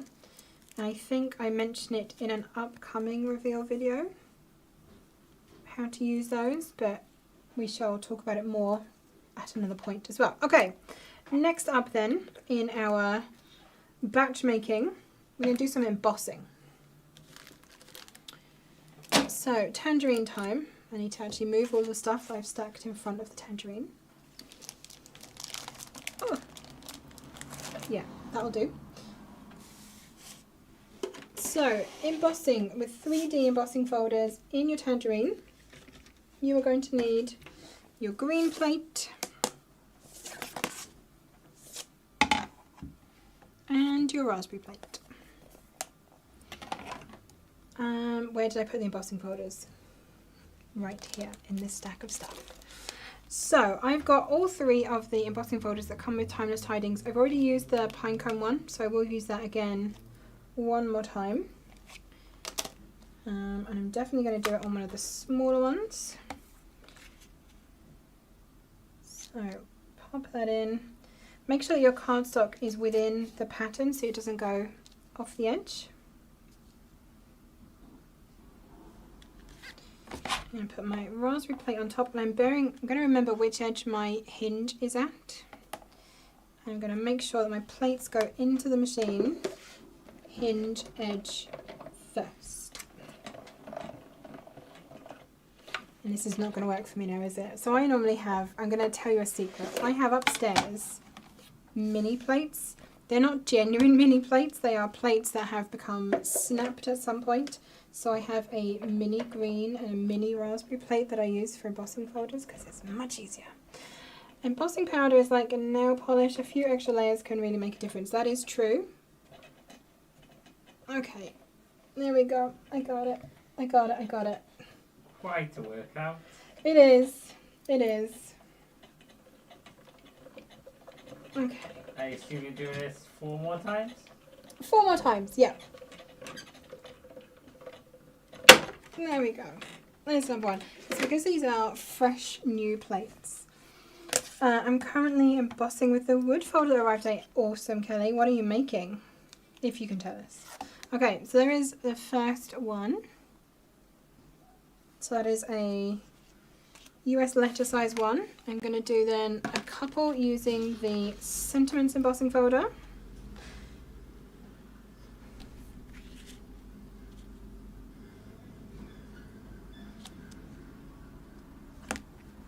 Same again. Put my embossing folder at a slight angle. Yes, that can help as well, so it's not going through straight. The most important part though is that the hinge goes through first. If you were to put it through this end first, the open end first, and if for any reason the embossing folder wasn't aligned, so if it was slightly skew-if, as it went that way, there's nowhere for that like unalignment to go. It will snap your hinge. So always go hinge edge first. I would avoid being around that mad person snapping the plates into here. It's I don't think they were intentionally snapped. I think they got snapped. I don't know if they were under something or caught somewhere, but they do make for very handy smaller plates for running embossing folders through. Mini coffins. Oh, with the wood grain, I love it. Such a good idea. Please share them with us, Kelly, once you're done. It doesn't help that my plate is slightly to one side here and I have hit the side. So do try and make sure that your plates are in straight as well, that will help. Okay, there's the next one. So that's the two little ones. Okay, one of these. I accidentally broke an embossing folder. I just got, oh no, Mo. Oh no. What happened?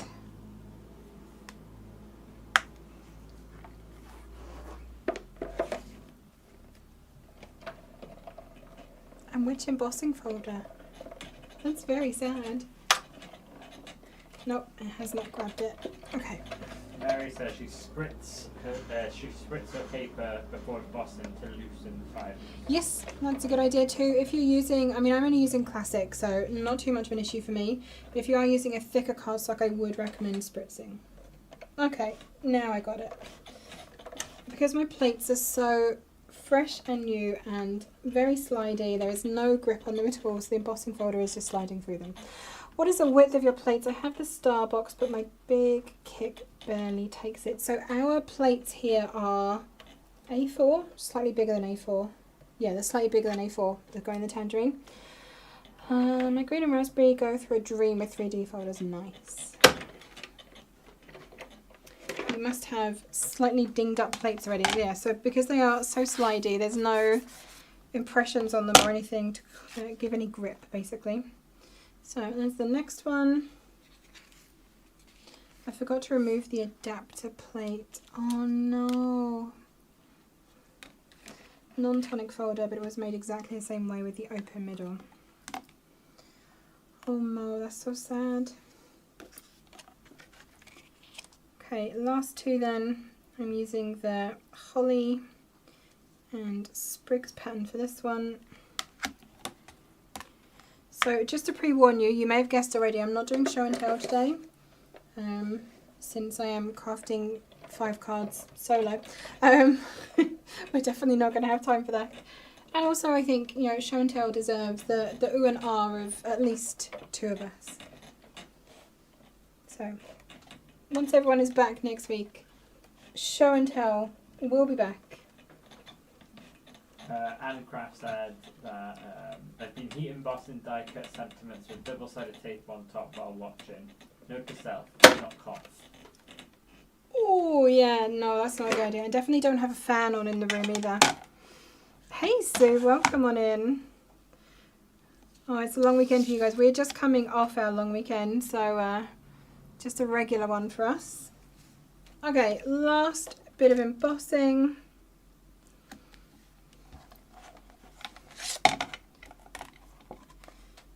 In this goes. Maren uses the tangerine. Place the embossing folder further down. Yes, exactly. Don't put it right at the top. I'm also pinching the 2 plates together because if it's open like this, the embossing folder is probably just going to slide.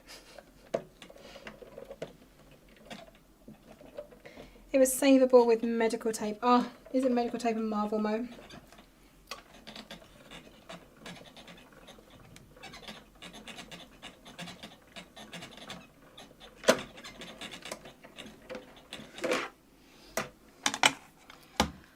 Phew, now it is definitely warm in here. There we go. Another one done. So is all of my embossing done. I'm not yet finished with the tangerine. I will be coming back to that in a second. But we can put away the green and raspberry plates.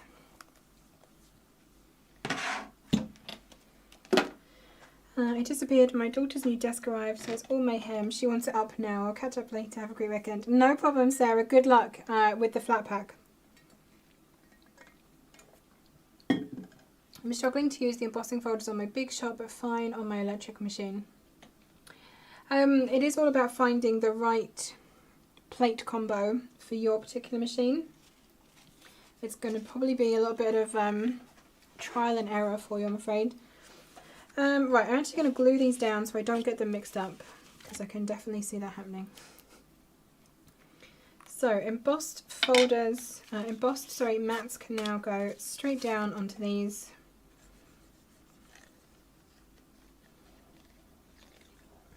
These are fairly flat cards as well, so they are good for posting. Like I say, they're lightweight, we're not using heavyweight cardstock, we're not using too many layers. I do have drops on the one that I've done, but you don't have to put drops on if you do need them to be even thinner. Yeah, no ribbon or foam pads, we're just doing flat layers. Okay, there's one down.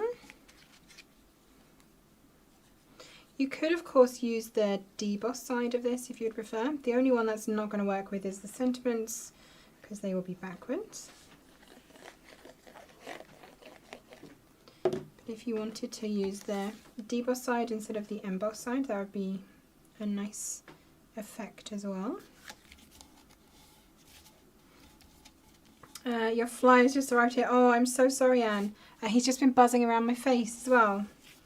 He's obviously got friends. Okay, so that's those two with their mats glued down. Let's do the same with these three. Good luck, Sarah.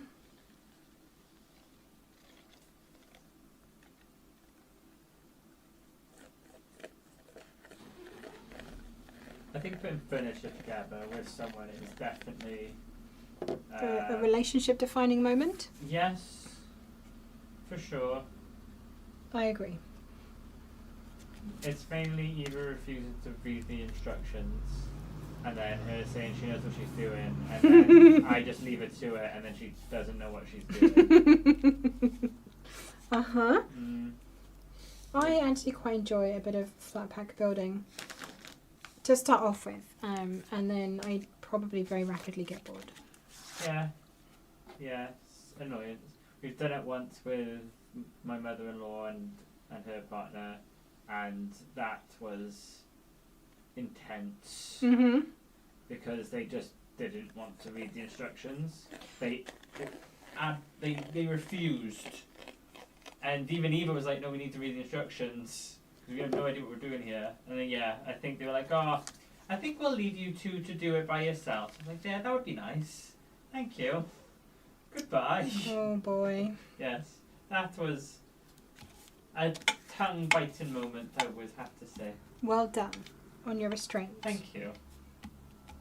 What's a flat pack? How IKEA furniture comes together, where all of the pieces are flat and you have to assemble them. It is nice though when you get a box and you open it up and they've already put it together. We had it with our TV unit. And we got the box and we didn't realise that we didn't have to put it together. Just got it out and it's done. Amazing. Yes, it was lovely to see. Unfortunately though, they didn't do that with our wardrobe. That took all day to put together. We just could not get those doors on right. Packs? IKEA? No, Oh. an elm. Oh. Yeah. Just couldn't get the doors on right.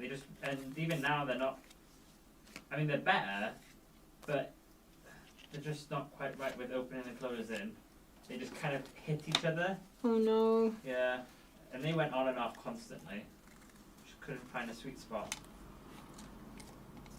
Crafting and assembling IKEA furniture is my therapy. I mean, that's an odd choice, Supreme, but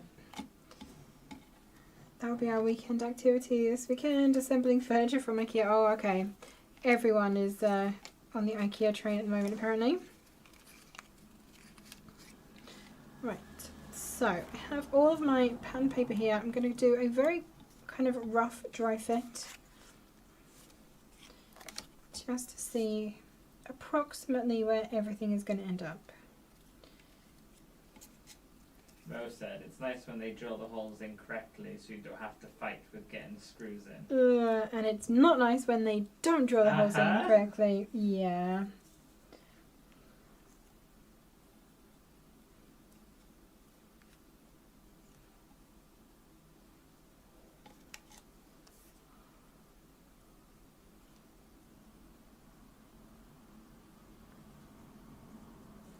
Okay, so it looks like I am going to have a smidge of a gap. My desk went together great, but I still can't open the drawer. Oh no. I find that does help.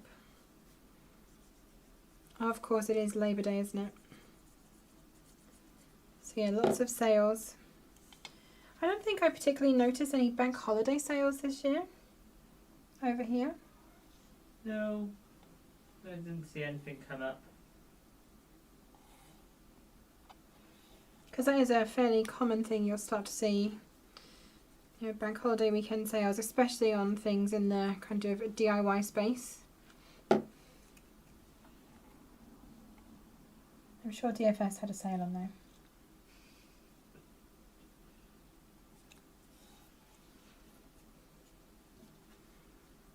WD-40 or duct tape.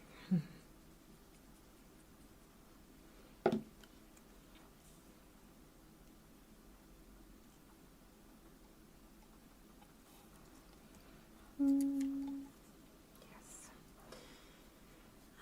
Hemners is one of my favourite styles. Yes, I do like the Hemners range too. Isn't it sad that we can name specific product ranges in IKEA? Is that how you know you've been too much? Yes. Yeah. I was about to ask what that is. I think if I saw a name like in the IKEA font, I would know that it's IKEA. But yes, I can't name the IKEA. No, that's fair enough. Ranges. They have a nice range of gaming desks and chairs too. Yeah. And that one, I don't know, has a very Swedish name, so that one's not very easy for the rest of the world to say. It's like something Splera, which is play, I think. Go on, Cam, pronounce it for us. Where is it?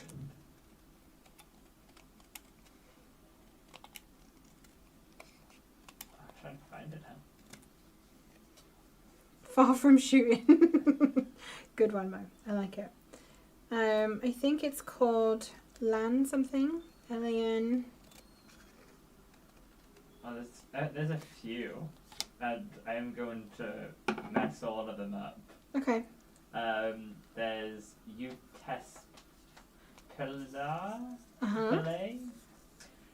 Yeah. Utespelare. Do we have anyone who speaks Swedish in chat? So there's this one. And then we got Fred or Freddy. I think that would actually be That Foya. Oh, that, yeah. But yes. But that's a Danish name, I believe.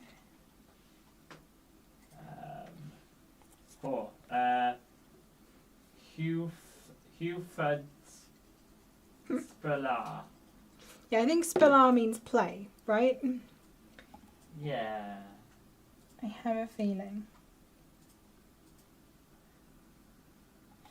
The random conversations we have while crafting. And then there's Upspell. Yeah, that's what I was thinking of. I think that's all of them. Have fun saying all of those.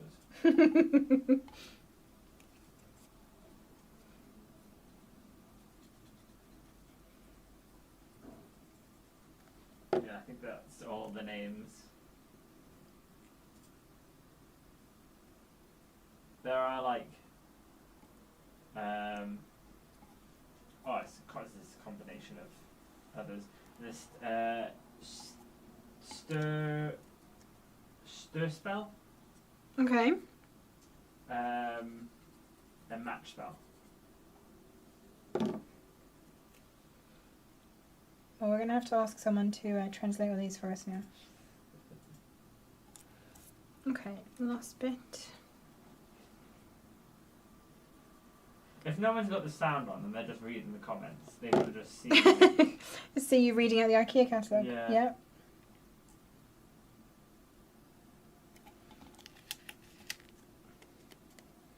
Okay, trim.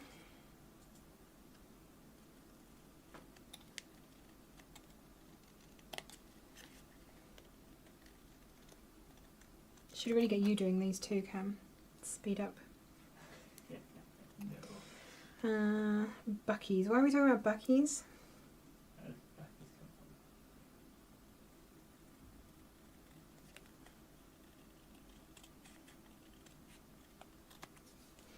Okay, so that's 2 of those done, 3 to go.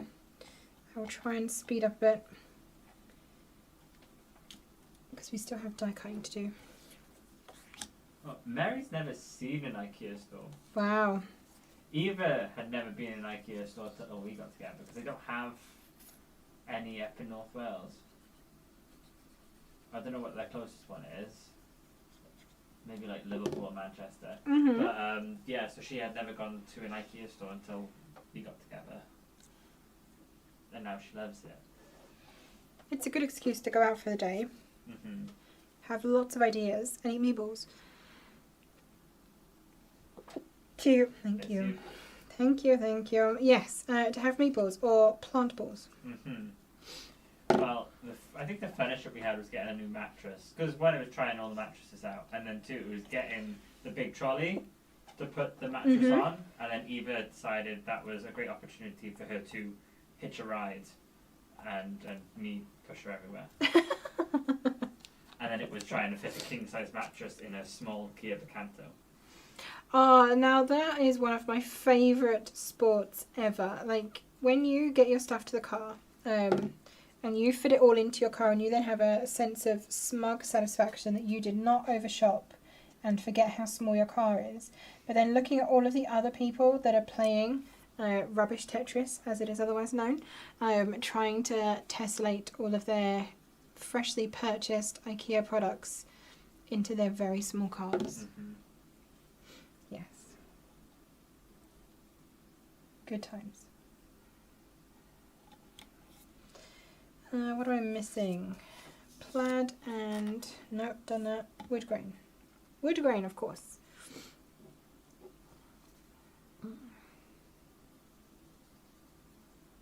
And she had also never been to Toby Carvery as well. Wow. Yeah, never even heard of them. And I also got her whole family introduced to Toby Carvery when he came down a couple of weeks ago. Because they had none of them. None of them have been. Wow. Yeah. Okay.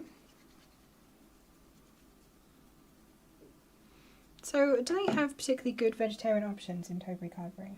Well, you just don't ask for meat. And it's cheaper then. And I fill my plate up loads. Because the Yorkshire puddings are massive. They sometimes offer you a second Yorkshire pudding if you don't have meat. Oh, nice. And then, yeah, you just got all the veg then. So then I just load my plate up with the variety of different versions of potatoes. Mac and cheese.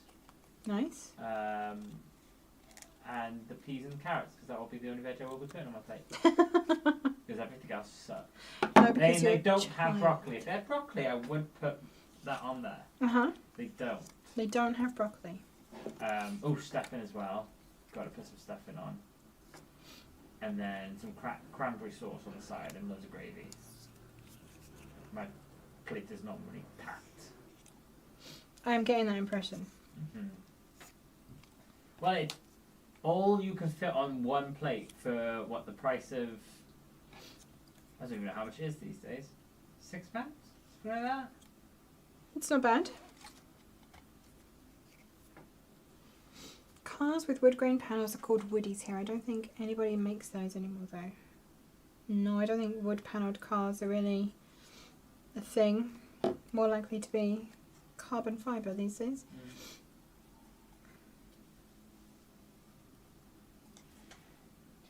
Okay, last 2 sets of strips gluing down.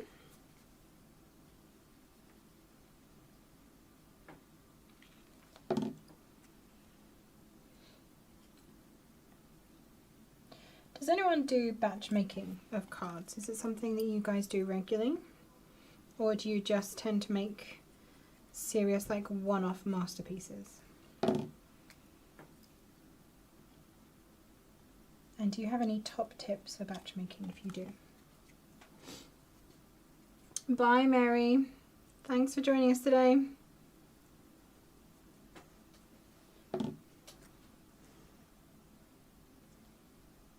Mo has a friend from Sweden, and they've said how you should pronounce the first Okay. word. Eudispilae. Okay. Eudispilae. still don't know if I can say that one in one go. Yeah, look at that. That makes sense there. It sounds like a spell. It does. What do you think it summons? Time off work to game? Yes. Have we let in more flies by opening that door? Potentially. Lots of people do batch making, yep. Tip, try and use up scraps. Yes, definitely. I would agree with that.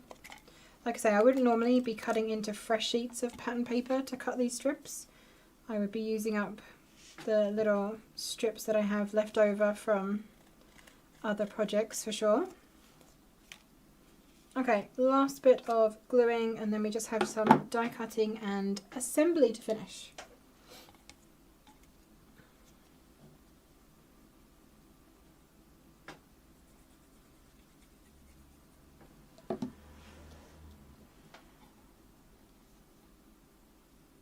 Sounds like I said it right. Yeah? I said can. Yeah, good job. Well done.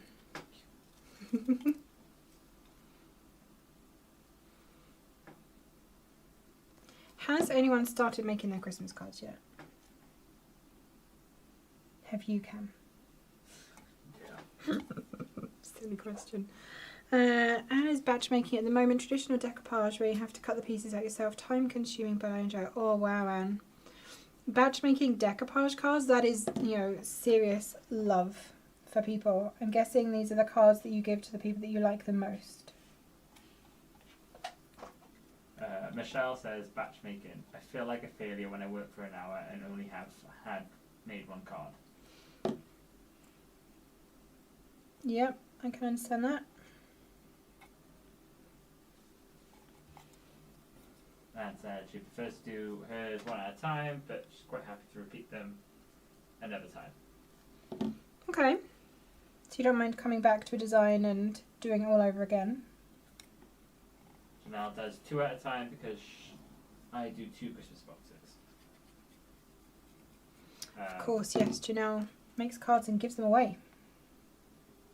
And then Tracy Ann says she batch makes for Christmas. Mm-hmm. And then yeah, tip, use scrap. Yeah, definitely using up scraps is a great idea when it comes to batch making, because they don't all have to look the same. You know, yes, you're using the same measurements and everything, but the actual piece of pattern paper that you use could be different. So if you've only got 2 pieces that are the right size and you then have another piece that is different but also the right size, doesn't matter. They can all be slightly different, but just made at the same time. Supreme says she. I have to admit, I don't like making cards. Mm-hmm. I overthink when it comes to the sentiments, so I usually leave them blank. Oh. So what do you craft? Supreme. Are you more of a 3D crafter then instead? I don't batch make the same card, I batch make in a series of designs. Okay. Melissa doesn't make Christmas cards until November. I mean, you know, if I'm being very honest, I don't make mine until the first week of December, in an absolute rush when I realise that the last posting dates for a couple of places are rapidly approaching. Were you an art major? How did you get to be a professional crafter? Oh my goodness. My segue into professional crafting. I don't consider myself to be a professional at all. Well, how did you get here? How did I get here? Right, okay. I've always had a love of... I'm going to just tell you what I'm doing first, and then I'll carry on with the story. I'm going to die cut basically a load of foliage pieces. So this piece from the die set, I'm going to die cut that. We're going to die cut also this little one, and I'm going to do it in a series of greens. I've got some avocado, some olive, and some, I believe that's grass green. Let's call it grass green. It could be grass, it could be fern, but I think it's grass. Yes. So I'm going to die cut a series of those in all of those colours while I tell you a story. Okay. I've always had a bit of a love for stationery products in general. I think most crafters can probably relate. So I'd always like, you know, kept up with planners and journals and things like that. I think I was looking at a forum or something to do with planning or journaling, and someone mentioned about a specific punch, right? A craft punch, a 1-inch circle punch that everyone was using for, I can't even remember what now, something very specific. I was like, oh yeah, that'd be good. I would like that punch. So I looked it up, and it was with another crafting company. We're not going to give anyone any exposure today. But yes, it was with another crafting company. So I purchased said 1-inch circle punch from the nearest purveyor of said company's crafting supplies. And she invited me along to some classes, basically. So I started going to her classes, and then I decided to also become a purveyor of said crafting supplies, and I did my own videos for a while and all that kind of thing. And then someone from Tonic requested a catalogue of said crafting supplies and ordered a couple, and I guess then they were watching my videos or seeing what I was doing, and I was invited in to have an informal chat, basically. I had previously done a little bit of scrapbooking. I mostly did kind of pocket memory keeping, so like Project Life, that kind of thing. Some card making, but that's really how I ended up here. Kind of crazy, really. A bit of a odd journey. Yes, and knowing the jobs you've had in the past as well. Yes, I have done many different things. Lots of customer service type jobs for various companies. My favourite one is Blizzard. Yes, I did work for Blizzard for 6.5 years. Cool. And I worked in Boots the Chemist at some point. I've worked in Sainsbury's at some point. I've worked in a hotel chain. Then Blizzard. I've worked in Virgin Media, and I've worked in the civil service. So I've done a bit of everything. Oopspiel. Okay, it's a fairly easy one, Mo. Oopspiel. And thank you, Neva. I don't know that I would say that I was great. I get by though. Okay, 3. I need 2 more of these in this colour anyway. This is where I have to start tessellating for fun. Get 1 more out of this piece. So again, these are just scraps that I had in my desk caddy from all of these different colours. As I'm sure Karen and I have mentioned multiple times, we use the, is it the desk caddy or the table tidy? Table tidy. We use the large pocket of the table tidy to store our scraps. And we have them. The main caddy. Yes, that's it. And we store them in colour order as well. So I know if I'm looking for a green bit of card, I just have to go to the green section, and all of my scraps of greens will be in them.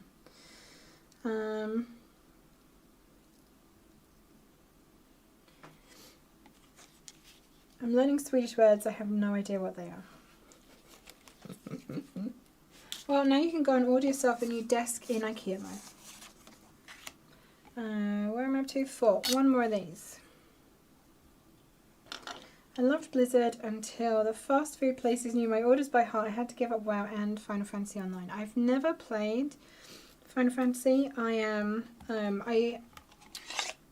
in my other life outside of Tonic, the kind of stream community that I'm part of, a couple of my friends are avid Final Fantasy players and streamers, and it is just well known that I have absolutely zero interest in Final Fantasy, but I do hang out in their streams because they are friends. And one of them, she regularly has like a quiz, and I try very hard to get the lowest possible score. I've only recently got into Final Fantasy. It's one of those games I've wanted to play. They've got so many of them, and they are such massive games. It's very much, do I bother starting to play? Because I know if I really like the game, I'm going to want to get all the other games. And, well, I played, and now I want all the other games. So that's not a problem. Huvud Spilari. Huvud Spila. A white mage sub-summoner for life. I have no idea what that is, Supreme, but good for you. Thank you, Leah.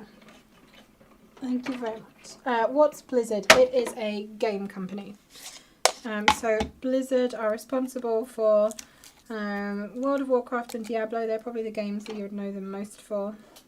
But also StarCraft and Overwatch and Hearthstone.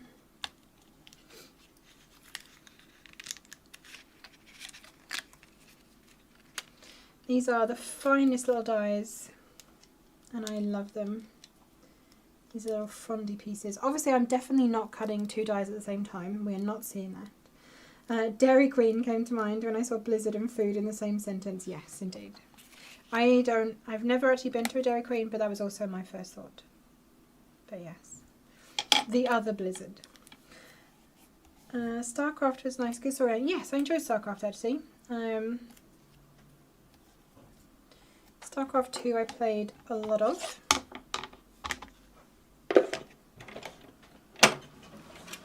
I think it's, sorry for the loud traffic. I think it's pretty much well known at this point that I am somewhat of a gamer outside of work. I've probably been gaming longer than I've been crafting. I did, I guess, technically work as a professional, not quite gamer, but game related, so apparently I'm good at turning hobbies into jobs.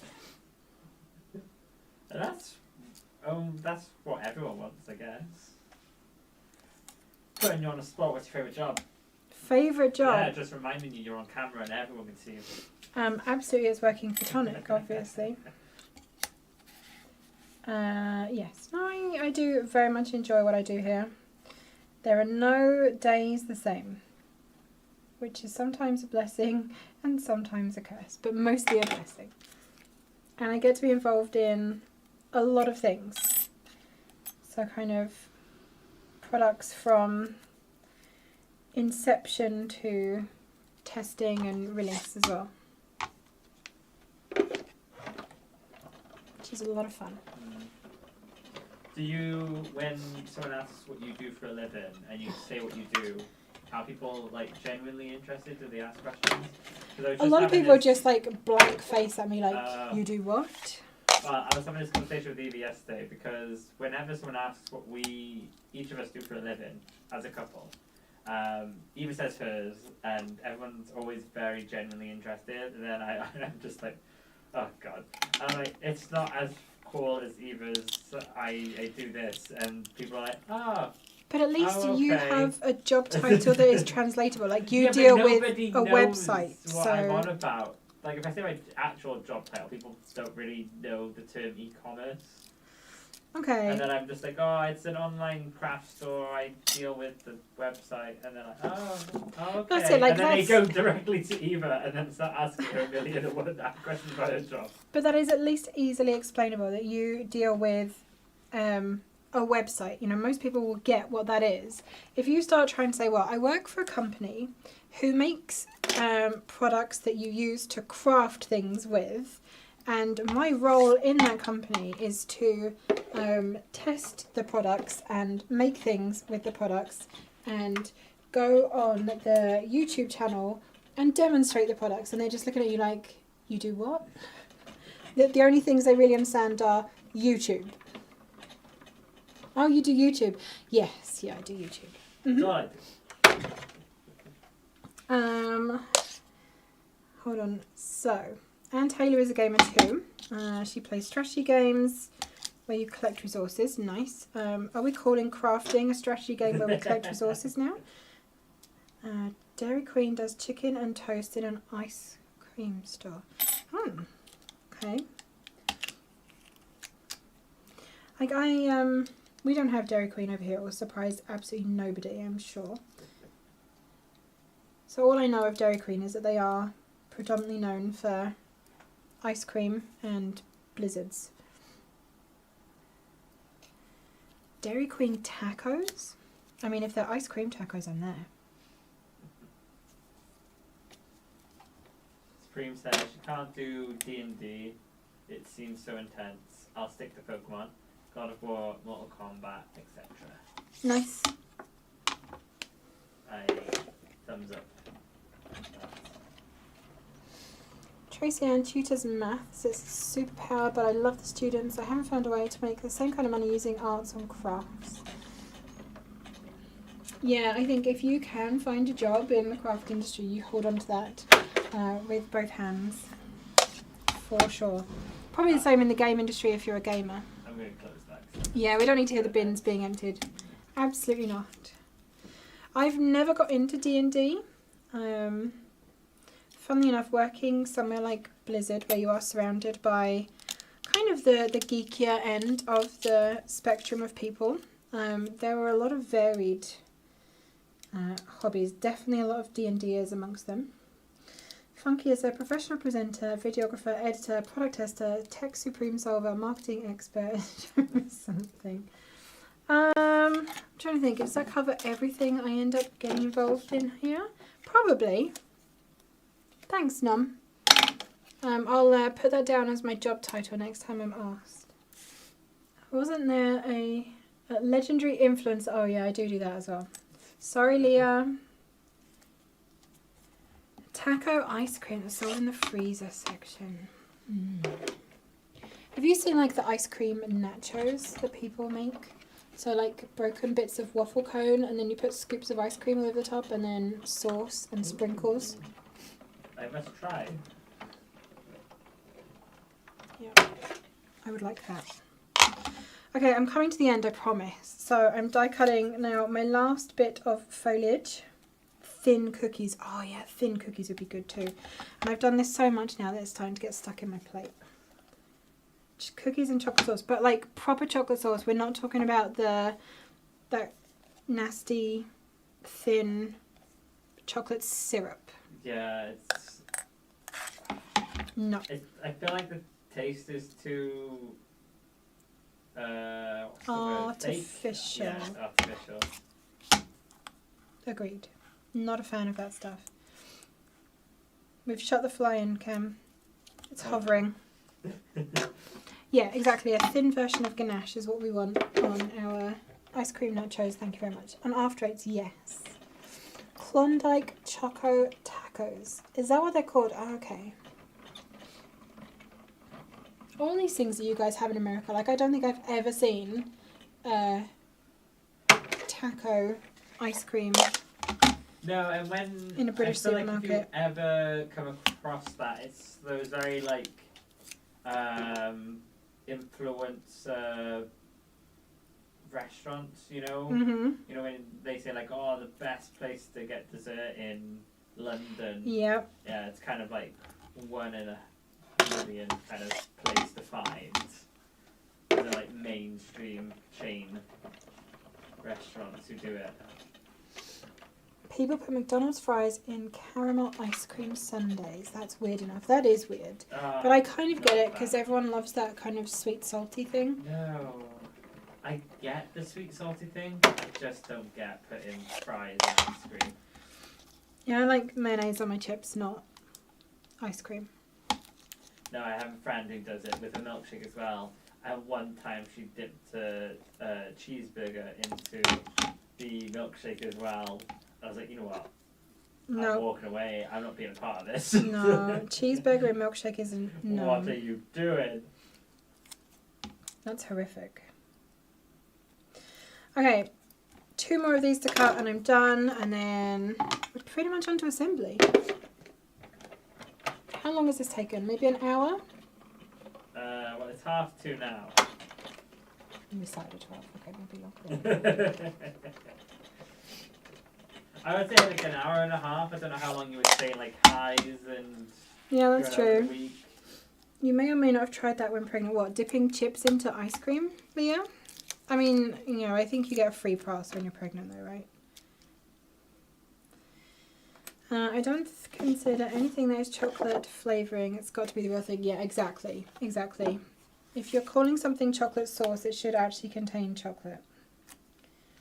So there's a restaurant not too far from us that had, like, they've got a pretty good dessert menu, and they used to have behind the counter an actual chocolate tap that was running like molten milk chocolate, and recently they still say chocolate tap on the menu, but they've switched to cheapy chocolate sauce. It is so disappointing. I was very sad. There's a Chinese restaurant me and my family used to go to for like birthdays and big celebrations, so it was like past year results and stuff. Mm-hmm. Golden Well on Crack Hill, Virgin. They used to be all you can eat Chinese. They no longer do that, but it was also all you could eat dessert too. And they also did a chocolate fountain. Okay. And yeah, me and my siblings would just get like all the marshmallows and the bananas and just smother it in the chocolate, as well as try and see how much we can get on our plate with it. As you do. Okay, last bit of die cutting. I'm going to cut a circle into each of my pieces here. Make sure it's the right size circle. It's going to fit both. Okay, last bit. And then we get to build them. Are you going to build one, Cam? No. Yes. No. You don't have to do it on camera. I'll mess it up. How Do you will you mess want it that? up? You won't mess it up. It's easy. Watch me mess it up. We believe in you, right, guys? We believe in Cam. So the other part of your batch making at this point is you're going to end up with 6 of these little medallions, and they're going to be perfect for your next card. So don't throw them away. Definitely keep those. Dun, dun, dun. Totally believe in you, Cam. There you go, see? Sure. Exactly. You were in a whole live session twice, and you were great. Yeah, but I didn't make it. Melissa's asking, is it okay for her to have ice cream for breakfast? Absolutely. 100%.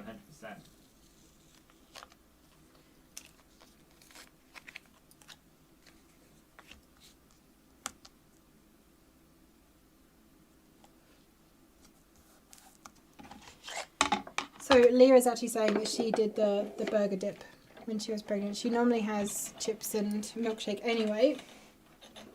And yes, we do mean French fries when we say chips. We don't mean crisps. Does she still do it now, though? Now that she's no longer pregnant? That's a good question. Real question, yeah. So Supreme has a strawberry shortcake from Cake Boss and Milk and Crafting. Best birthday. Enjoy. That sounds utterly delightful.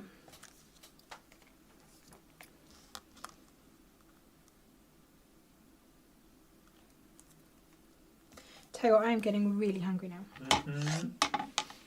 That bit of brownie has my name all over it. Lots of frisbees. Frisbees. Where do we start talking about frisbees? Not that I don't love a good game of frisbee. Okay, let me see if I can find the frisbee chat. Frisbee chat is happening. Is Luby still in Houston? I used to love their strawberry shortcake. I think that's something else that doesn't translate. We don't have strawberry shortcake as a thing. No.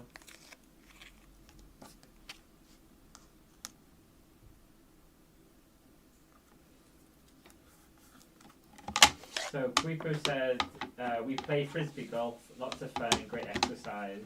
Mm-hmm. Janelle said her son lives across the street from a disc golf park So I guess like frisbee golf. Okay. His backyard is full of frisbees. Free frisbees for life. And then Kwiku said, I never knew you needed different frisbee weights. I didn't know that either. Oh, I was not aware. I So is thought it like was a bowling? standard frisbee. Do you have like your preferred weight of frisbee? Okay, die cutting is all done. And do you get like professional frisbees? Yeah, is there like a pro line? Why would strawberry shortcake not be a thing? You're missing out. Because Britain. I don't know. Okay, so yeah, here are my little medallions. I don't have an exact. Oh, apparently the other one I did, I cut larger. So never mind. But yeah, I don't have an exact idea for these yet, but definitely they could sit on a card. I reckon maybe with a topper. And something in the background. That's for next time. Right, are you going to come and make one, Cam? Come on, you can do it.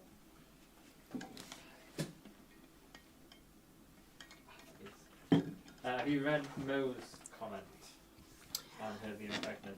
Well, pregnant, I would pop by a gas station after work and get Ben & Jerry's fish food, beef jerky, and cheese popcorn. Please tell me you did not put those all. That was why I wanted you to read that, because I was questioning, were they all together? Oh no, right, okay. Let me just shimmy that one out of the way.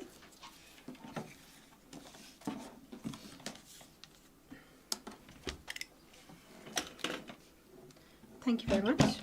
And we'll have to move the prop chair. Who is my Sue Crafter? The chair was my Sue Crafter today. Just chuck it back a bit. I didn't just drop a load of stuff. No, I didn't hear that happen either. 2 cards for you. I did say I would get Cam crafting on camera. And it seems like today is the day. This brownie. You've definitely earned this brownie. Okay, so you're going to need 2 of those, you're going to need 2 of those, 2 of those, and 2 of those. Okay. And here's some glue. So we're going to take the darker greens, the avocado green sprig. This one? Yep. I'm going to put some glue under the stem. Is that the right way?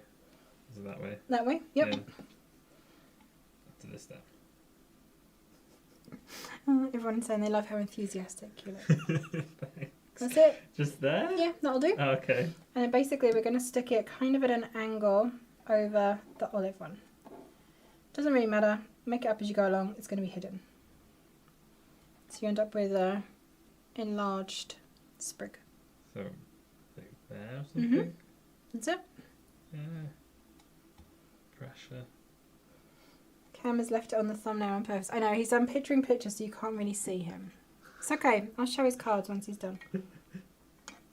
Oh yeah, I'm not anywhere near this, am I? No, you're not. You're fine. Okay? Yeah. So we'll do the same with we'll do all of those first.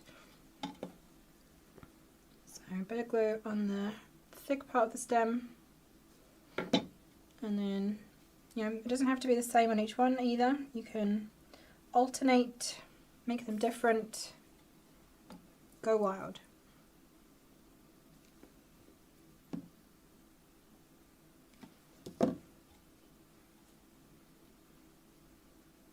How you doing?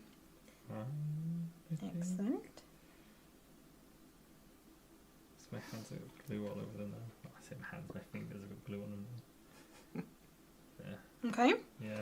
And then we're going to take the brighter green ones. Just do this. It'll ball up and then you can just brush it off. Exactly. I'm going to take the bright green one. Okay. And we're going to put again a bit of glue just on the stem.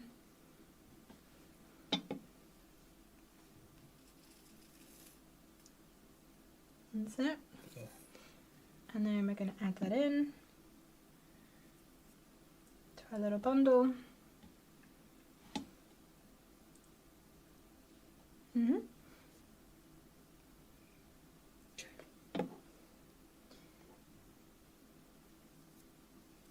That die is easy to cut into sections, so it is Janelle. Yes, so you can snip this down and change up the look of it if you want to. So the dies are also from Timeless Tidings, which is our big paper collection. The first one that we released, I think. Yes. Yes, because we're on Green Crafts. Yeah.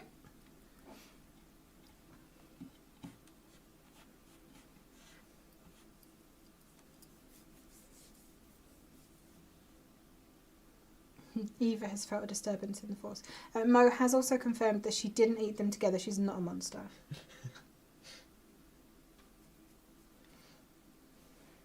Okay, so you should now have just your olive pieces left. Yep. We're going to do exactly the same and kind of alternate them again. You can tuck them under, so kind of extend it a bit if you want to. Go mad. Make it your own, Cam.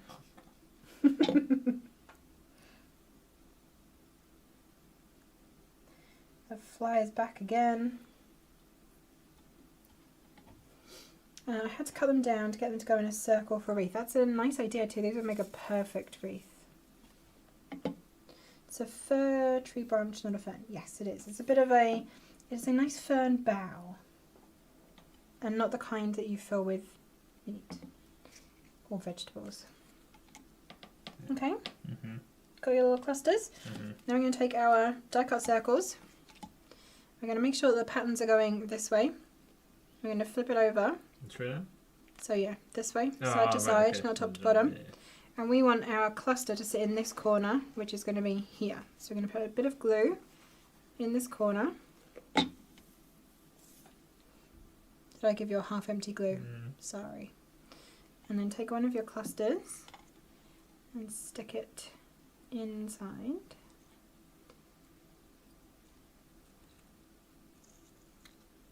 Like so. There it is. Yep. That's it. So it kind of covers the circle. Some of my fins aren't like... Perfect. And then we're going to take a card blank, glue it back. So much glue all over my hands.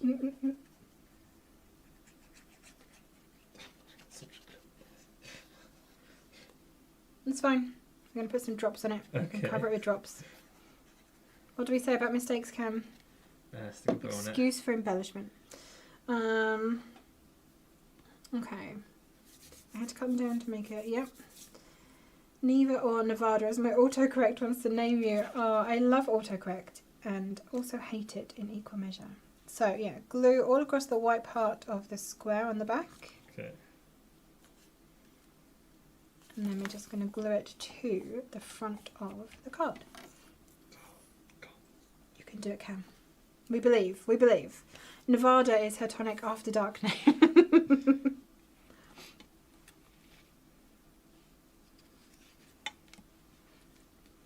Okay. And then which... So we glue it straight down onto here. Just make sure you've got a nice even border on both sides and the top.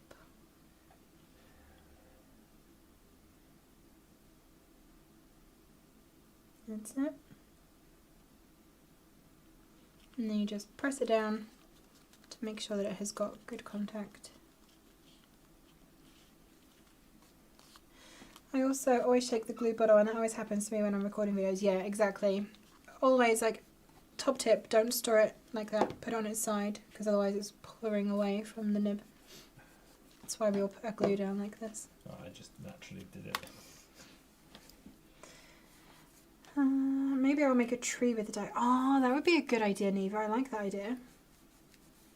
Tissue tape equals fly paper. That is such a good idea, Mo. I'm going to cut some strips of tissue tape and hang it up around the office.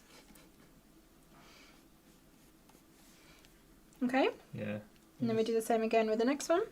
Use that bit glue on that corner. Because it's on an embossing folder, it may not sit, because obviously you've got the different heights underneath, so it may not sit fully, but that's fine. As long as it is stuck, that's what we're after. Right, okay. Okay? And then we do the next one, so same again. Bit of glue in that corner. Add in your little cluster of foliage. And you can have some of it behind, some of it in front, however you want it to look.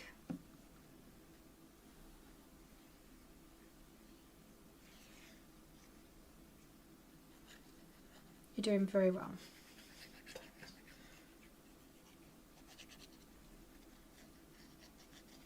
Just goes to show you, see, anyone can craft. One card. Exactly, Nicole, exactly. I will show you his cards in a second. I'll put them on camera so you can see.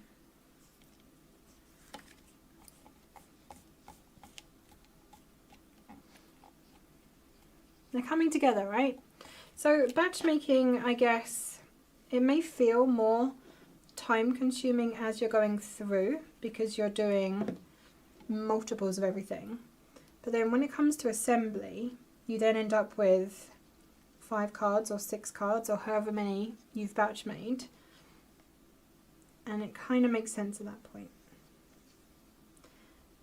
Batch making is also a good thing to do in pieces. So say you have maybe an hour and you want to do some crafting, you can maybe cut all of your card blanks and all of your mats. And then, you know, the next day you've got a little bit longer, so you can cut some more mats and maybe get some of your die cuts done. Or do all of the foil fusioning. And some stuff you can probably do in front of the TV as well. A few Nouveau drops to every card for sparkle. You've read my mind, Tracy Ann. That is exactly what's coming next. So, drops wise, I have Autumn Red. Oh, there's a pair of them just circling above our heads now. This is a metallic crystal drop.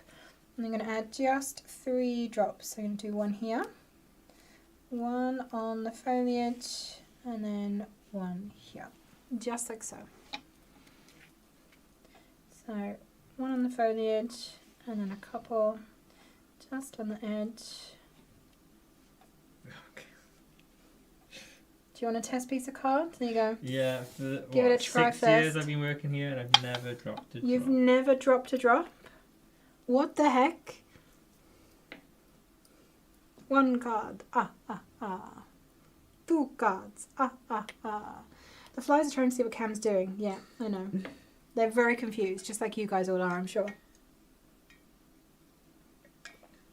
So I went to this one. I think I had it from fine at first. And Looks they just good. got like messier.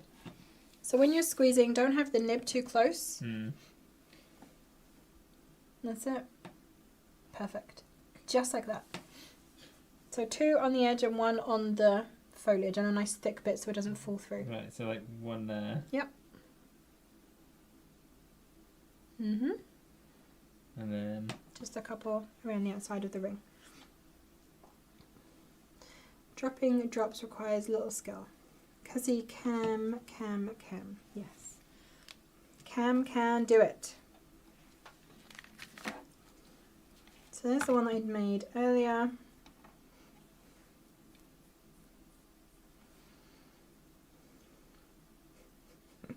Three cards. Done? Cool. Let me drop my last one.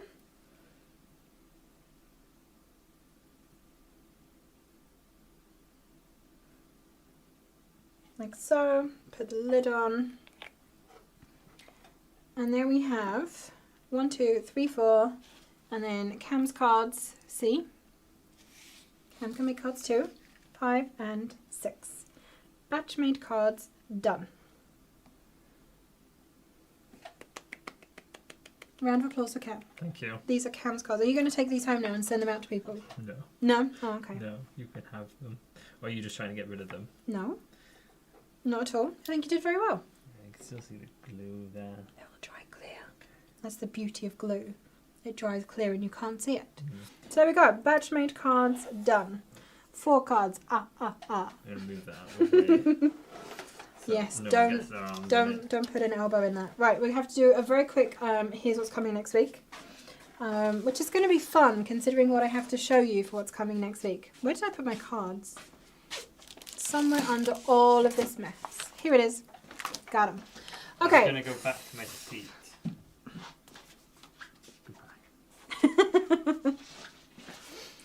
Crafty Cam, he's the Crafty Cam. He crafts it with love and makes the glue dry well. Yes, exactly. He is Crafty Cam. Ah, excellent job. And I got Cam crafting on camera. I feel like I have won a bet at this point and there should have been money involved. I wish there had been money involved. All I'm saying is that I've earned a brownie. You have earned a brownie. Okay, coming up next week then, we have... so making memories with friends, that is this memory book up here. I'm going to try and bring it in without mashing all of my drops because I've run out of space. This one you may remember from, when did we do this? Some point last year? Was it March last year? Birthday week last year? I don't know. Sometime last year. Remember. I don't know. It has recently been on Create and Craft though. It will be back on our website Sunday at 12 a.m. So when Saturday becomes Sunday, for those of you that are time challenged, aka my good friend Karen. On Monday, we are starting a new promotion called Daily Dozen. What does this entail, Cam? Because I don't really know. So Daily Dozen is 12 products discounted for 24 hours, and then so it'll be midday UK and then midday US. We'll be adding 12 items in, and then when it gets to Tuesday midday, those items from Monday will be taken out and 12 new ones will be added in, and it will be only running on weekdays.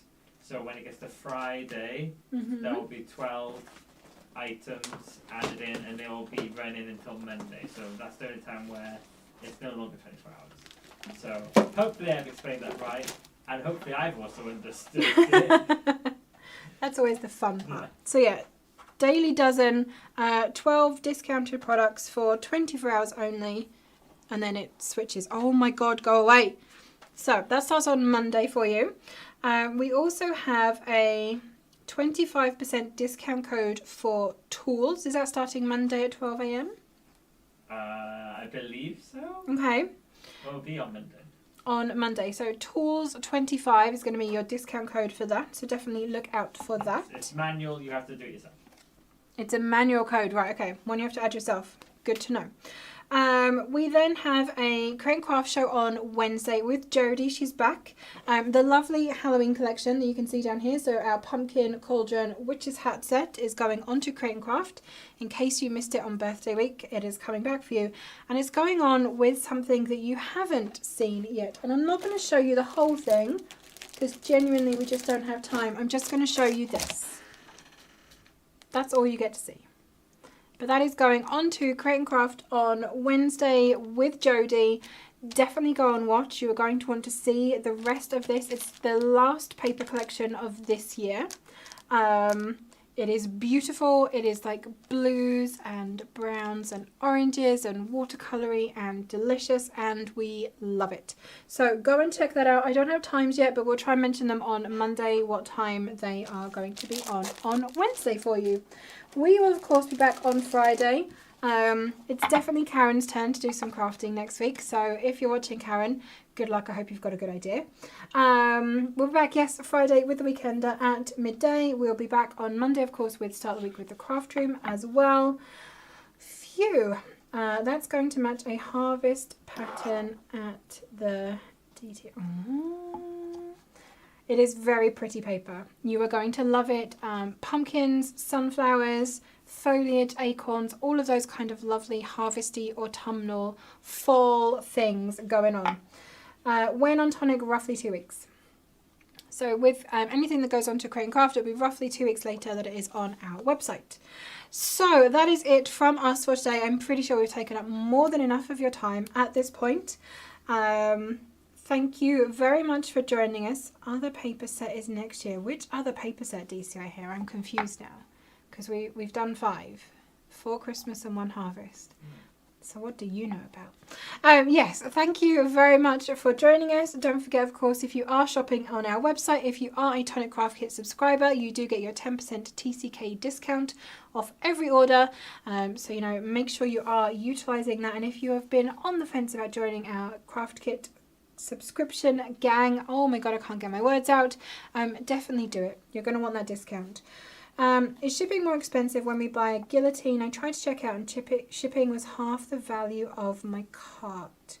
Where are you ordering to, Monica? It might be worth contacting customer services so we can look into that directly for you. It's also the weight of it as well. Depending on the size of your tool can create some issues with the shipping. True. DCI hair coming soon, not a full collection. Yes, you can pay in installments on our website using ClearPay, ShopPay and PayPal if you need to spread the cost. Don't forget the most important thing, tag us in your makes. We love to see what you are making. Are you going to have a go at some batch made Christmas cards? If you do the same design but with one of the other collections, I would love to see how that works out, what you put into the aperture.